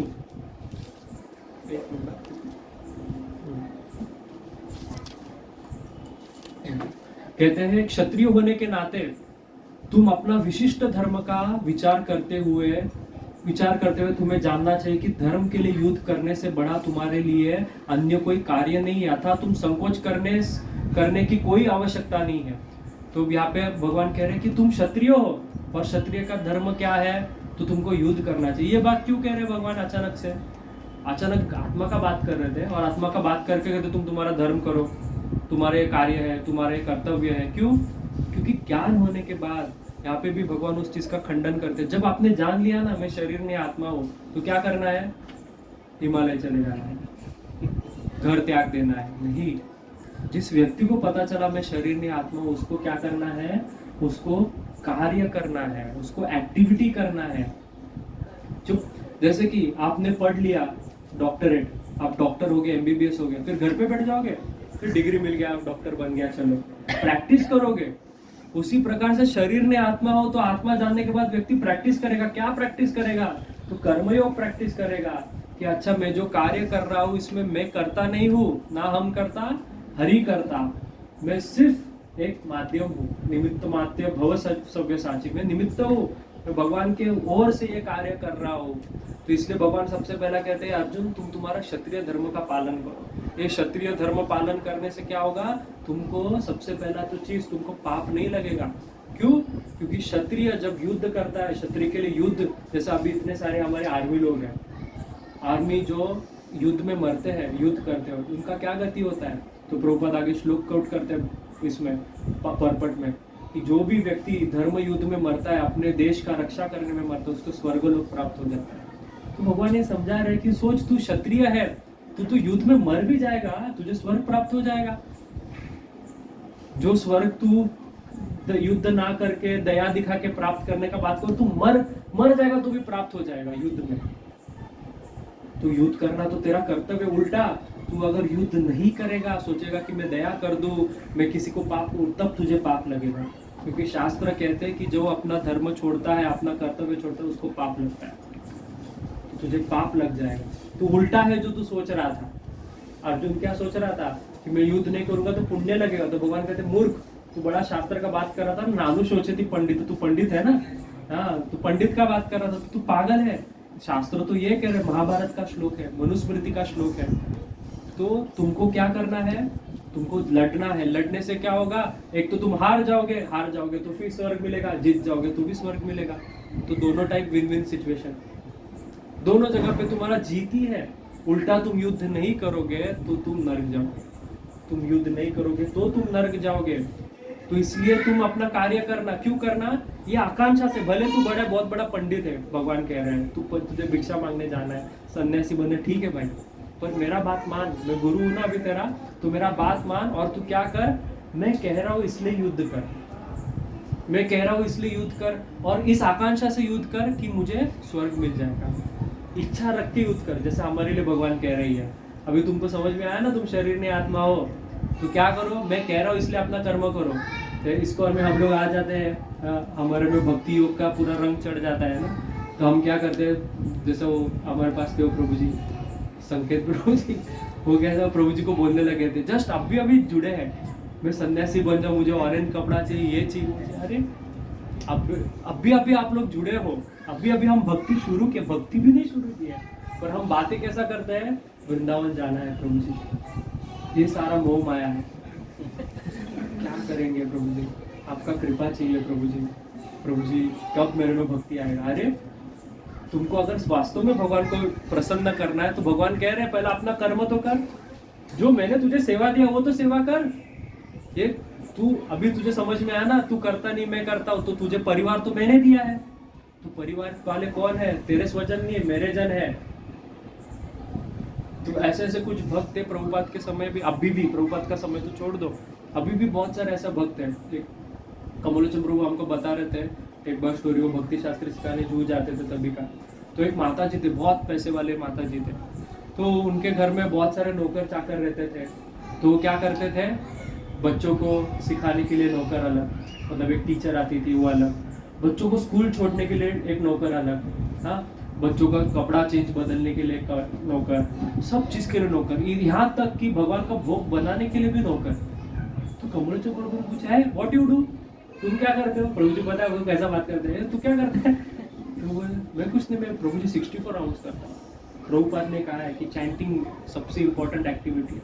तो प्रभु जी ने कहा कि एक कान के नीचे बजाने का मन किया था मेरा, ऐसा जब उसने बोला, सच्ची प्रभु जी का क्यों, अरे मूर्ख व्यक्ति, तुमको भगवान ने ये सारा सेवा दिया है, ये जो बच्चे का तुम सेवा कर रहे हो ना, आज हम बच्चे, ये सारे बच्चे, ये कौन है, ये कल के सन्यासी है, ये कल के भक्त है, ये कल के जीबीसी रहेंगे, ये कल के प्रेसिडेंट रहेंगे, ये कल के भक्ति के प्रचारक बनेंगे। तो तुम वैष्णव सेवा कर रहे हो कि क्या कर रहे हो, ये सारे वैष्णव है ना, ये तुम्हारा बुद्धि खराब है जो तुम उनको बच्चा देख रहे हो। और वो चैंटिंग सारा निष्फल हो गया। क्यों निष्फल हो गया, क्योंकि तुमको जो भगवान ने सेवा दिया, कार्य दिया, वो तो तुम नहीं कर रहे हो। क्योंकि अल्टीमेटली ज्ञान का प्रमाण क्या है, तुम ज्ञानी हो, इसका प्रमाण क्या है, क्या है श्लोक भगवद गीता में भगवान कहते हैं ज्ञान का प्रमाण, जो सच्ची में ज्ञानी उसका प्रमाण क्या है, what is the proof you are knowledgeable, क्या है श्लोक, भक्ति शास्त्री, अरे इतना फेमस श्लोक है?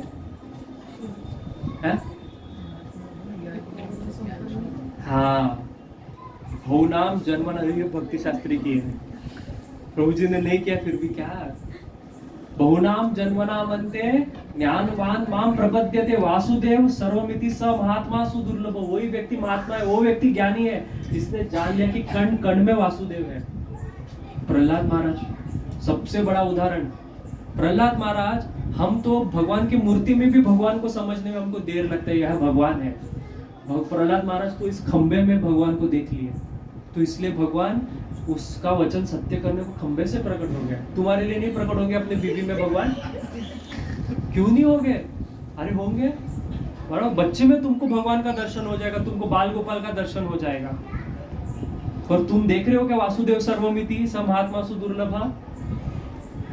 हम तो ये देखते हैं कि यार ये तो वैष्णव नहीं है, अच्छा ये तो पापी है, ये तो नॉनवेज खाता है, ये तो दारू पीता है। तो हमको ये हमारा बुद्धि बदलना है कि हम जिनके साथ रह रहे हैं वो भी वैष्णवी है। बाहर जाके वैष्णव सेवा करने से अच्छा पहला घर से वैष्णव सेवा शुरू करो, अपने घर। यही भगवान सिखा रहे हैं, स्वकर्म स्वधर्म। भगवान यहाँ पे स्वधर्म का बात कर रहे हैं अर्जुन को कि तुम तुम्हारा स्वधर्म का पालन करो। क्या है स्वधर्म, गृहस्थ का स्वधर्म क्या है कि अपने बच्चे, अपने घर, अपने बीवी, उसका ख्याल रखना।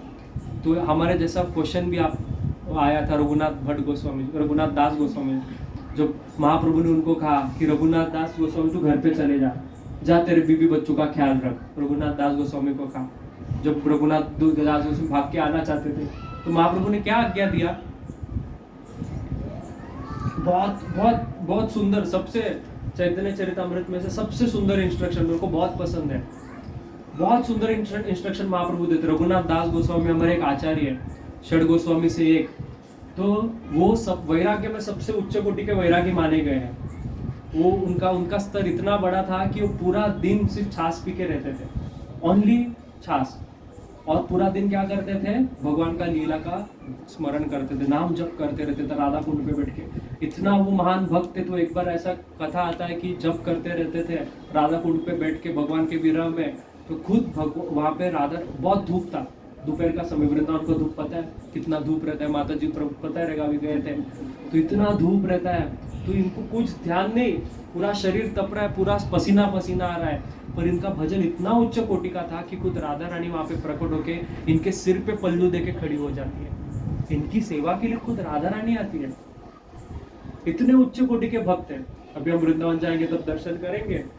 तो ऐसे भक्त जब ये सब कुछ छोड़ छाड़ के महाप्रभु के चरण में शरण लेना चाहते थे, सब कुछ छोड़ के महाप्रभु के इस मिशन में वो उनको अपना जीवन समर्पित करना था, तो महाप्रभु ने सबसे पहला कहा कि नहीं नहीं, पहला घरे जाओ, व्याकुल ना होए, या आया घर पे चले जाओ, व्याकुल मत हो, पहला घर पे चले जाओ।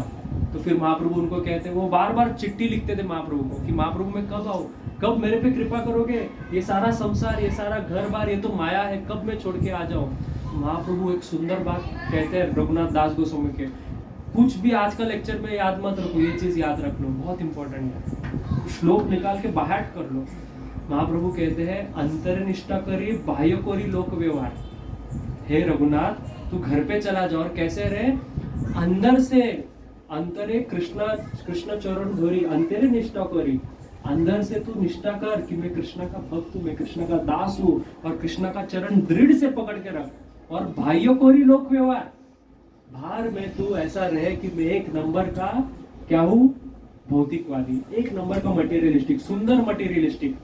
इसलिए भगवान आगे कह दे कर्मसु कौशलम, इतना अच्छे से कर्म करो कि सामने वाले व्यक्ति को लगना चाहिए अरे ये प्रभु जी तो भक्त नहीं है, ये प्रभु जी तो एक नंबर के मटेरियलिस्टिक है, आप तो बोल रहे हो इनको भक्त। ऐसा रहना चाहिए व्यक्ति में।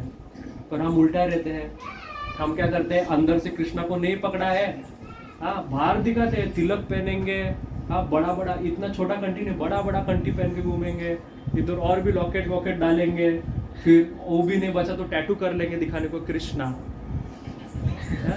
और भी कुछ नहीं बचा तो और भी कुछ ढूंढ लेंगे, कान में बाली डाल देंगे, वो अभी तिलक वाला बाली आया है प्रभु जी लोगों के लिए, दिखाने के लिए कि हम वैष्णव हैं। बाह्य लोक व्यवहार करते रहेंगे और अंतर है कृष्णा को नहीं पकड़ा है, अंतर में कृष्णा प्रकट नहीं हुए, कृष्णा से कोई लेना देना नहीं, कृष्णा से कोई संबंध नहीं, कृष्णा के लिए प्रेम में रो नहीं रहे, पर बाहर से पूरा वैष्णव बने घूम रहे हैं।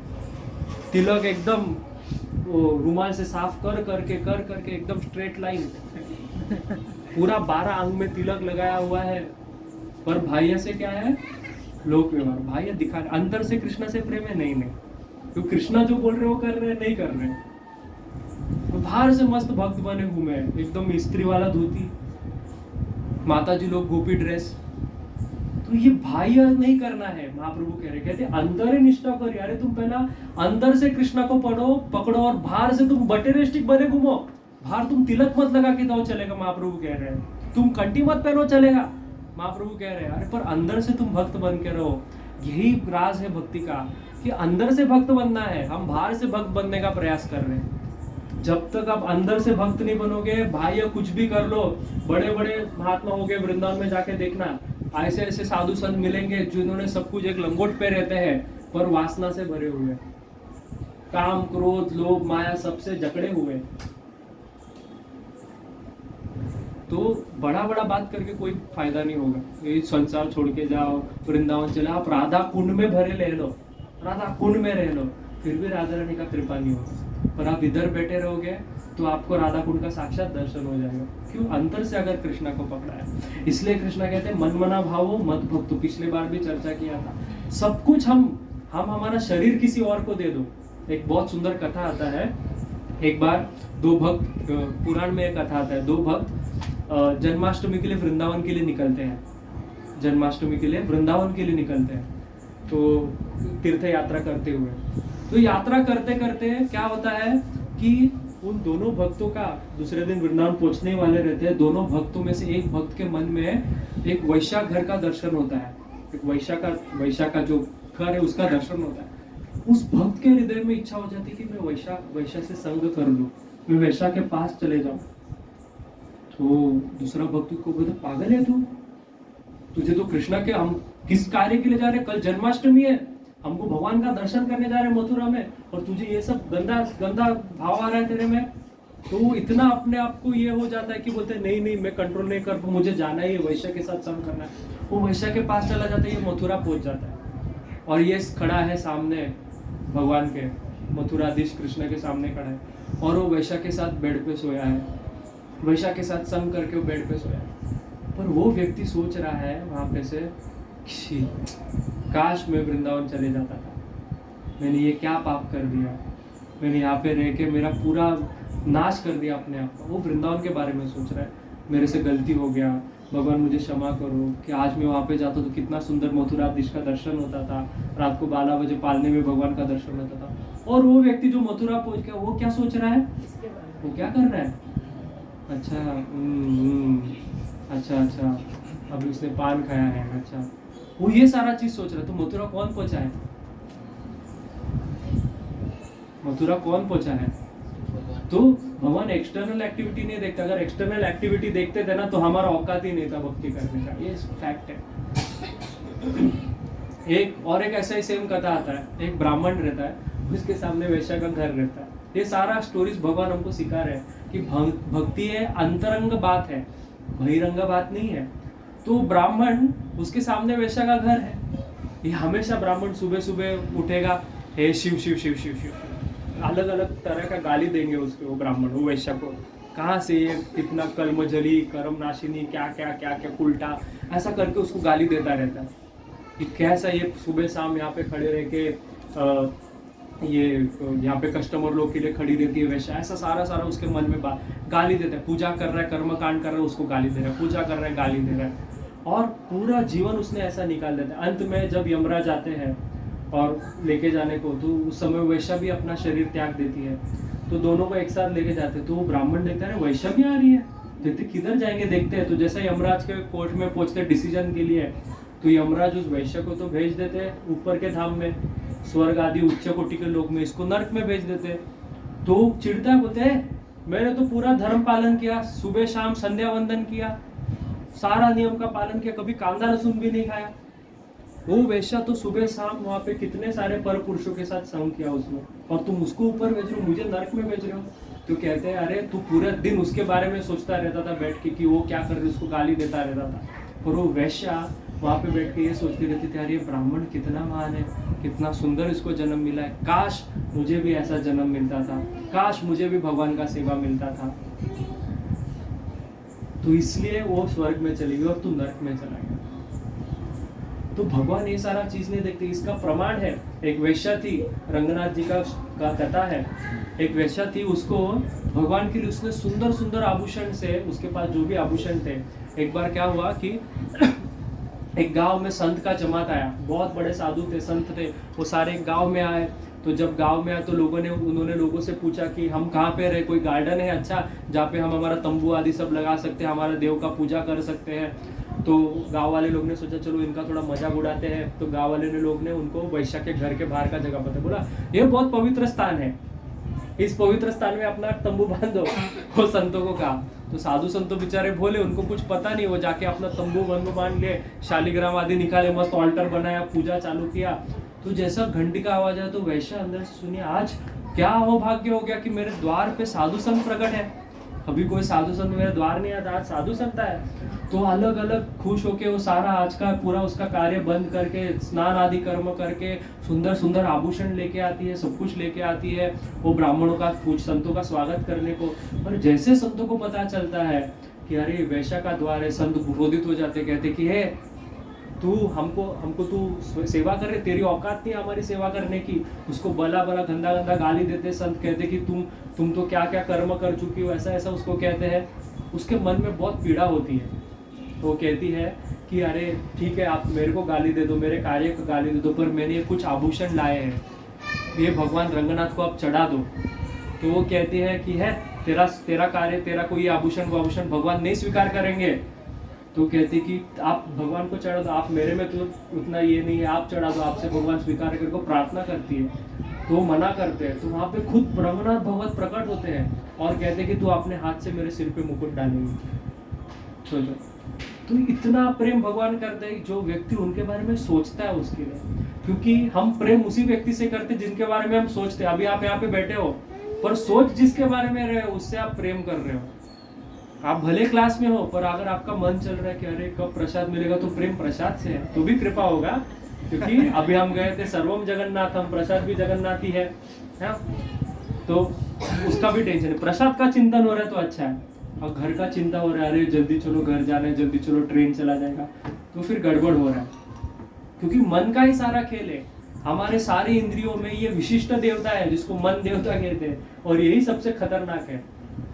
ये चाहे तो उपनिषद में कहते हैं मन मनेवा मनुष्यानाम कारणम बंधनम मोक्षे उच्यते, कि ये मन ही क्या करेगा, एक तो आपको बंधन में डालेगा या मोक्ष कराएगा। यही आप, इसलिए कृष्ण आगे कहते हैं कि ये मन ही भगवान, अगर मन कंट्रोल में आ जाए तो व्यक्ति का मित्र है, और अगर कंट्रोल में नहीं आ जाए तो क्या है, सबसे बड़ा शत्रु है। मन ही व्यक्ति का सबसे बड़ा शत्रु है। तो इसलिए हमको हमारे मन को भगवान में लगाना है, बाकी सब मत लगाओ। आप भले 16 माला कर रहे हो, माला कम करके 4 माला कर लो, पर ये प्रैक्टिस करो कि मन को कैसा भगवान में, वो जो 4 माला कर रहे हो, वो 4 माला इतना अच्छे से करो कि एक एक माला पे, जैसे भक्ति विनोद ठाकुर कहते हैं कि एक एक माला का जो मन का हम जब स्पर्श करते हैं, तो भक्ति विनोद ठाकुर भजन रहस्य में कहते हैं कि ऐसा मन में सोचना चाहिए कि हम भगवान के चरण कमल को स्पर्श कर रहे हैं, चरण कमल का स्पर्श कर रहे हैं, एक एक मन का। तो सोचो कैसा सेवा होना चाहिए, हम कैसा, हमारा टिक टिक टिक टिक हरे कृष्णा कृष्ण कृष्ण हरे, पूरा वाइब्रेट मोड पे है ना, वो पूरा माला हिला रहे, ठगड़क ठगड़क ठगड़क ठगड़क। इतना प्रेम से हमको माला करना है। कौन करता है? हम क्वांटिटी में पढ़े, क्वालिटी पे नहीं पढ़े हैं। क्वालिटी पे ध्यान दो, जैसा क्वालिटी अच्छा होगा क्वांटिटी ऑटोमेटिक होगा। प्रभुपाद का आपने बहुत फेमस है, आपने पढ़ा रहेगा कन्वर्सेशन। प्रभुपाद चैंटिंग कैसा करते? प्रभुपाद का एक 2 प्रकार का चैंटिंग है। एक नॉर्मल चैंटिंग है, हरे कृष्णा कृष्णा कृष्णा हरे हरे, हरे राम राम राम हरे हरे, ऐसा। और एक चैंटिंग हरे कृष्णा कृष्ण कृष्ण हरे हरे, हरे राम राम हरे हरे। पता है, एक फास्ट चैंटिंग है। कुछ भक्तों ने प्रभुपाद से पूछा, अरे प्रभुपाद, वो अगर ऐसा हरे कृष्णा वाला चैंटिंग करेगा फास्ट वाला, तो माला 5 मिनट में खत्म होता है। हाँ, मैं घी करके देखा है, उसमें बहुत सारा गड़बड़ किया रहेगा, पर बोले 5 मिनट में खत्म होता है। और स्लो वाला चैंटिंग करेगा तो 7 से 8 मिनट लगता है। तो फास्ट वाला चैंटिंग को भक्त ने सोचा, अरे ये बहुत जबरदस्त चैंटिंग है। प्रभुपाद को उन्होंने सोचा, प्रभुपाद आप इतना फास्ट चैंटिंग कैसे करते? प्रभुपाद को पूछने लगे, आप इतना फास्ट चैंटिंग कैसे करते हो? हमको भी पता, हमारा भी माला फटाफट हो जाएगा। बराबर, 2-2 मिनट काटो हर माला में, कितना फटाफट चैंटिंग हो जाएगा। इतना 1.5 घंटा बैठना डायरेक्ट कम हो जाएगा, 1 घंटा कुछ 15 मिनट कुछ हो जाएगा, 20 मिनट 10 मिनट ऐसा कुछ हो जाएगा। तो प्रभुपाद ने उसको देखा, उस भक्त को, और कहा, आई हैव प्रैक्टिस्ड, मैंने प्रैक्टिस किया। तो माला करने का पहले अच्छे से प्रैक्टिस करो। हरे कृष्ण, ये जो हरे कृष्ण, ये गोस्वामी गण पद्धत बताते, रे, एक एक मात्रा, एक एक क, रे, श, न, एक एक मन, एक एक अक्षर में कृष्ण है। नाम चिंतामणि कृष्ण चैतन्य रस विग्रह पूर्ण शुद्धो नित्य मुक्त अभिनित्व नाम नामिनो। नाम और कृष्ण में कोई भेद नहीं है, वही हमको जानना है। एक एक अक्षर ध्यान से ऊपर हाथ, जैसे ये हरे कृष्ण मंत्र लिखा है, एक एक अक्षर, हरे कृष्ण कृष्ण कृष्ण हरे हरे, हरे राम राम राम हरे हरे। इस प्रकार से जो व्यक्ति जप करेगा, उसका शास्त्र में लिखा हुआ वचन है, 6 महीने में वो व्यक्ति मानसिक जप तक पहुंच जाएगा। 6 महीने में मतलब क्या? तो उसको जप करने का प्रयास नहीं करना पड़ेगा, चलते फिरते नाम निकलते लगेगा, चलते फिरते। ये प्रमाण है, मजाक का बात नहीं है। अब अभी पंढरपुर गए थे, मैं कथा भी बोला रहेगा आपको। ये नाम बहुत अद्भुत चीज है, ऐसा चीज है, इसलिए महाप्रभु कहते हैं कि कलिकारे नाम बिनु नहीं आ रहा धर्म। ये नाम सबसे महान चीज है। जब आप सोचो कि हमारे मन में नाम चलने का बात चल रहा है, संतों ने नाम में क्या साधना की है। जैसे कि जनाबाई का उदाहरण आता है शास्त्र में।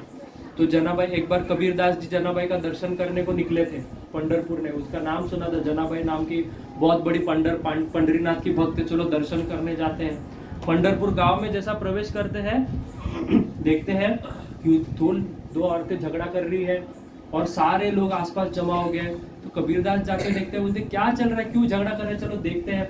तो जाके देखते तो पता चलता है इसमें से एक जनाबाई झगड़ा कर रही है। और झगड़ा किस बात पे कर रही है?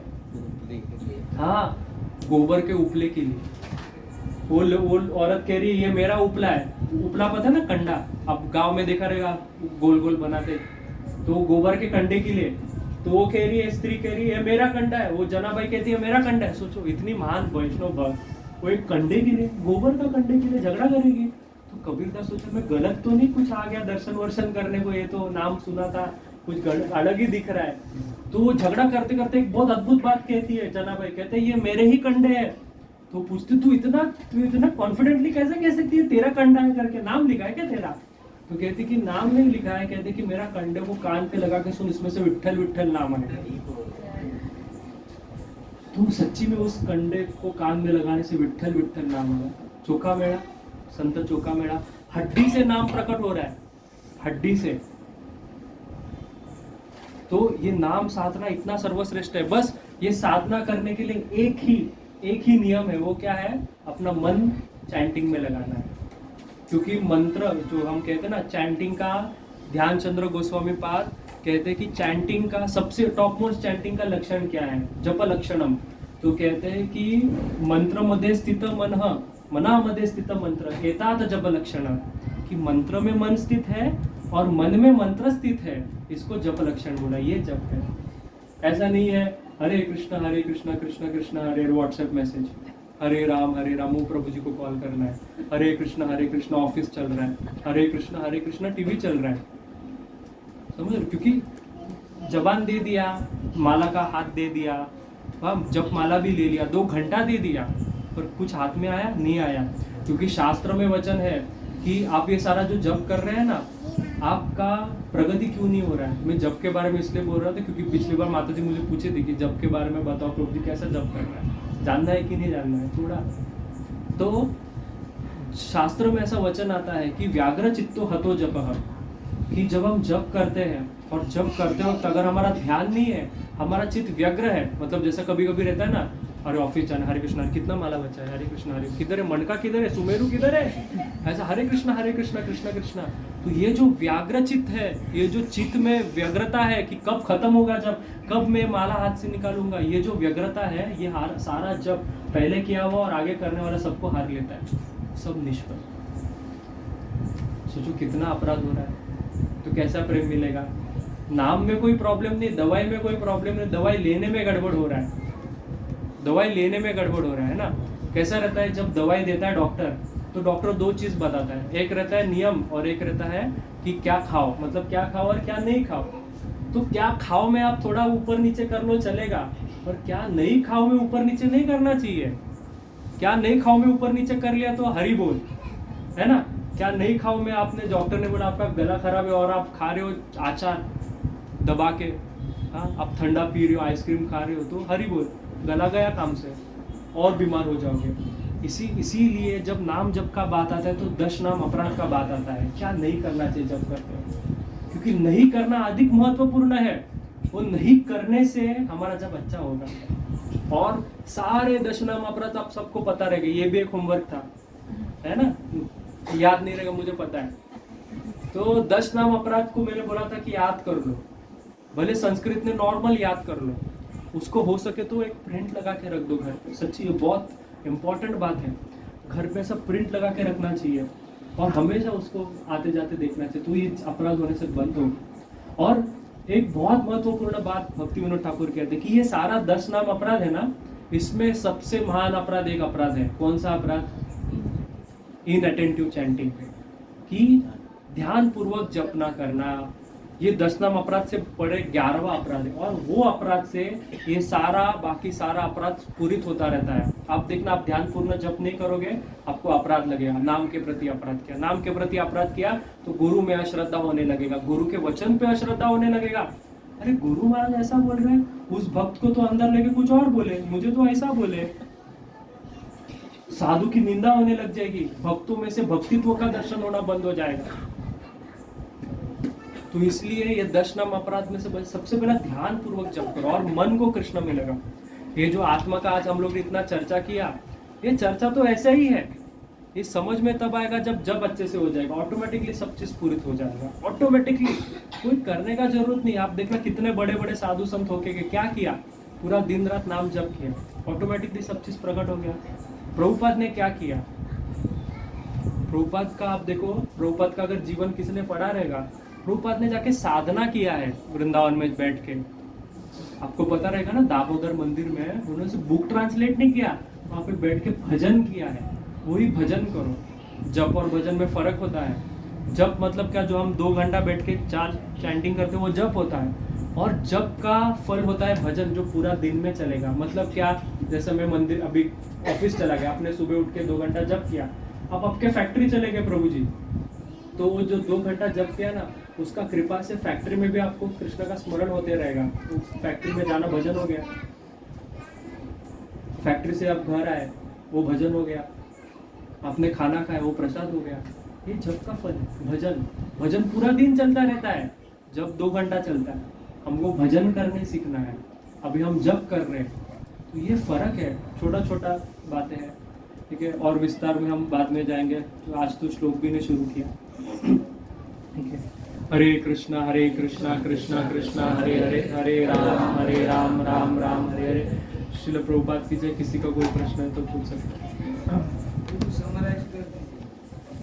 हाँ, तो प्रभु जी कह रहे समराइज कर दे, किस बात का, जब का। तो हम लोग ने देखा कि कैसे भगवान ने अर्जुन को ज्ञान दिया कि हम शरीर ने आत्मा है, आत्मा के लक्षण बताए कि आत्मा का लक्षण क्या होता है। आत्मा कभी मरती नहीं, बॉडी चेंजेबल है, बॉडी चेंज होती रहती है, और आत्मा ने शरीर को धारण किया हुआ है। आत्मा कभी कोई वेपन से नहीं मरेगी, कभी जलेगी नहीं, कुछ नहीं होगा। इसलिए हम क्या है, हम शरीर नहीं आत्मा है। तो शरीर ने आत्मा होने के कारण हमको क्या करना है, तो आत्मा का आगे का कार्य क्या होता है। तो जब ज्ञान मिलेगा, जैसे उदाहरण दिया कि डॉक्टरेट पढ़ लिया, MBBS हो गया, तो प्रैक्टिस करेगा। उसी प्रकार से आत्मा का ज्ञान हो गया तो क्या करेगा, स्वधर्म का पालन करेगा। तो यही सार है आत्मा का इसमें, कि अभी हम स्वधर्म क्या है वो सीखेंगे, तो आगे वो पता चलेगा, राइट। तो और किसी का कोई प्रश्न? यस तो जी, जैसा आप बता रहे थे कि जो सैनिक लोग होते हैं तो उनको अपने देश के लिए शहीद हो जाते हैं, तो उनको स्वर्ग मिलता है।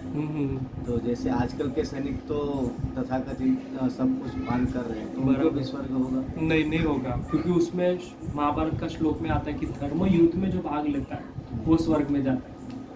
धर्म युद्ध में जो भाग लेगा वो स्वर्ग में जाएगा। तो धर्म युद्ध में जो भाग नहीं लेगा वो स्वर्ग में क्यों जाएगा, वो नरक में जाएगा। जैसे कि मुगल ने हमारे मंदिर तोड़े, भारत पे आक्रमण किया, वो थोड़ी धर्म युद्ध था, वो तो उनका स्वार्थ था। तो वो कैसा स्वर्ग में जाएगा? अभी जैसे शिवाजी महाराज के साथ युद्ध करते कितने मुगल मर गए, तो अफजल खान थोड़ी स्वर्ग गया। जैसा अयोध्या मंदिर पे जब मस्जिद का जो कार सेवक तोड़ने गए, वो उसमें मरे, तो उनको स्वर्ग हो सकता है? हाँ, क्योंकि भगवान का कार्य में गए हैं वो। कार्य में और किसी का कोई प्रश्न?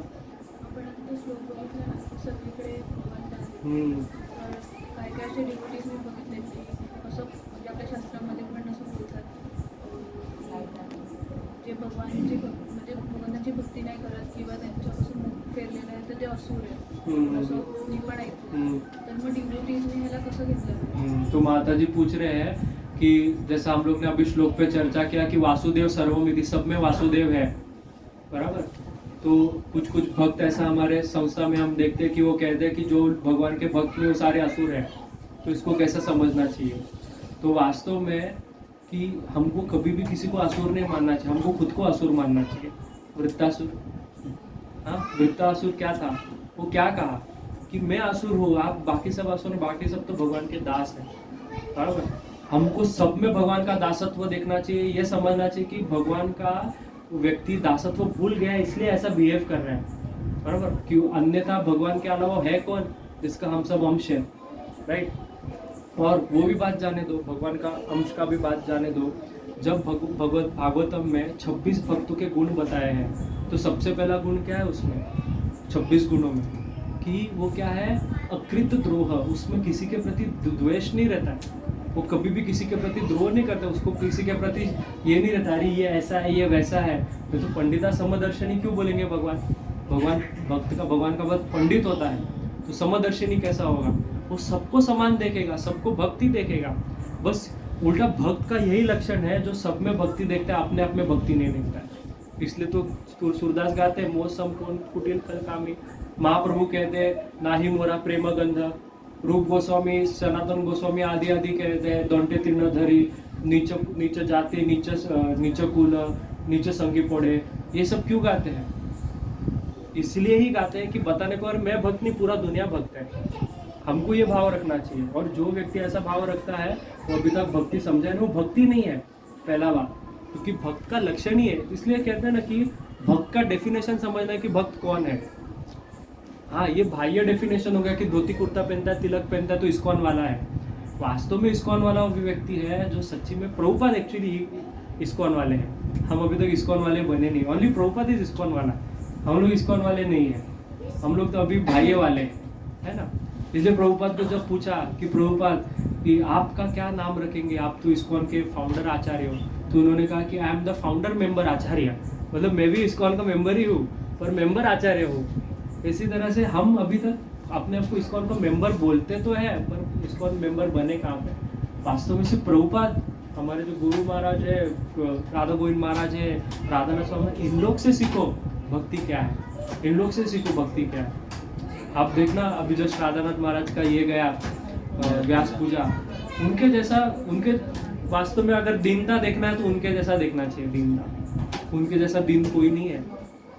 इतना महान भक्तों के भी वो आज भी जब उनको कोई प्रणाम करते हो, सामने वाले को प्रणाम करते देखते नहीं है कि कौन बड़ा है कौन छोटा है? तो ये भक्त का लक्षण है। ऐसा तो भक्ति नहीं, मैं तो उनको भक्ति नहीं कहूँगा ऐसा। और कोई? ठीक है। हरे कृष्णा कृष्णा कृष्णा हरे हरे, हरे राम राम राम हरे। श्रील प्रभुपाद की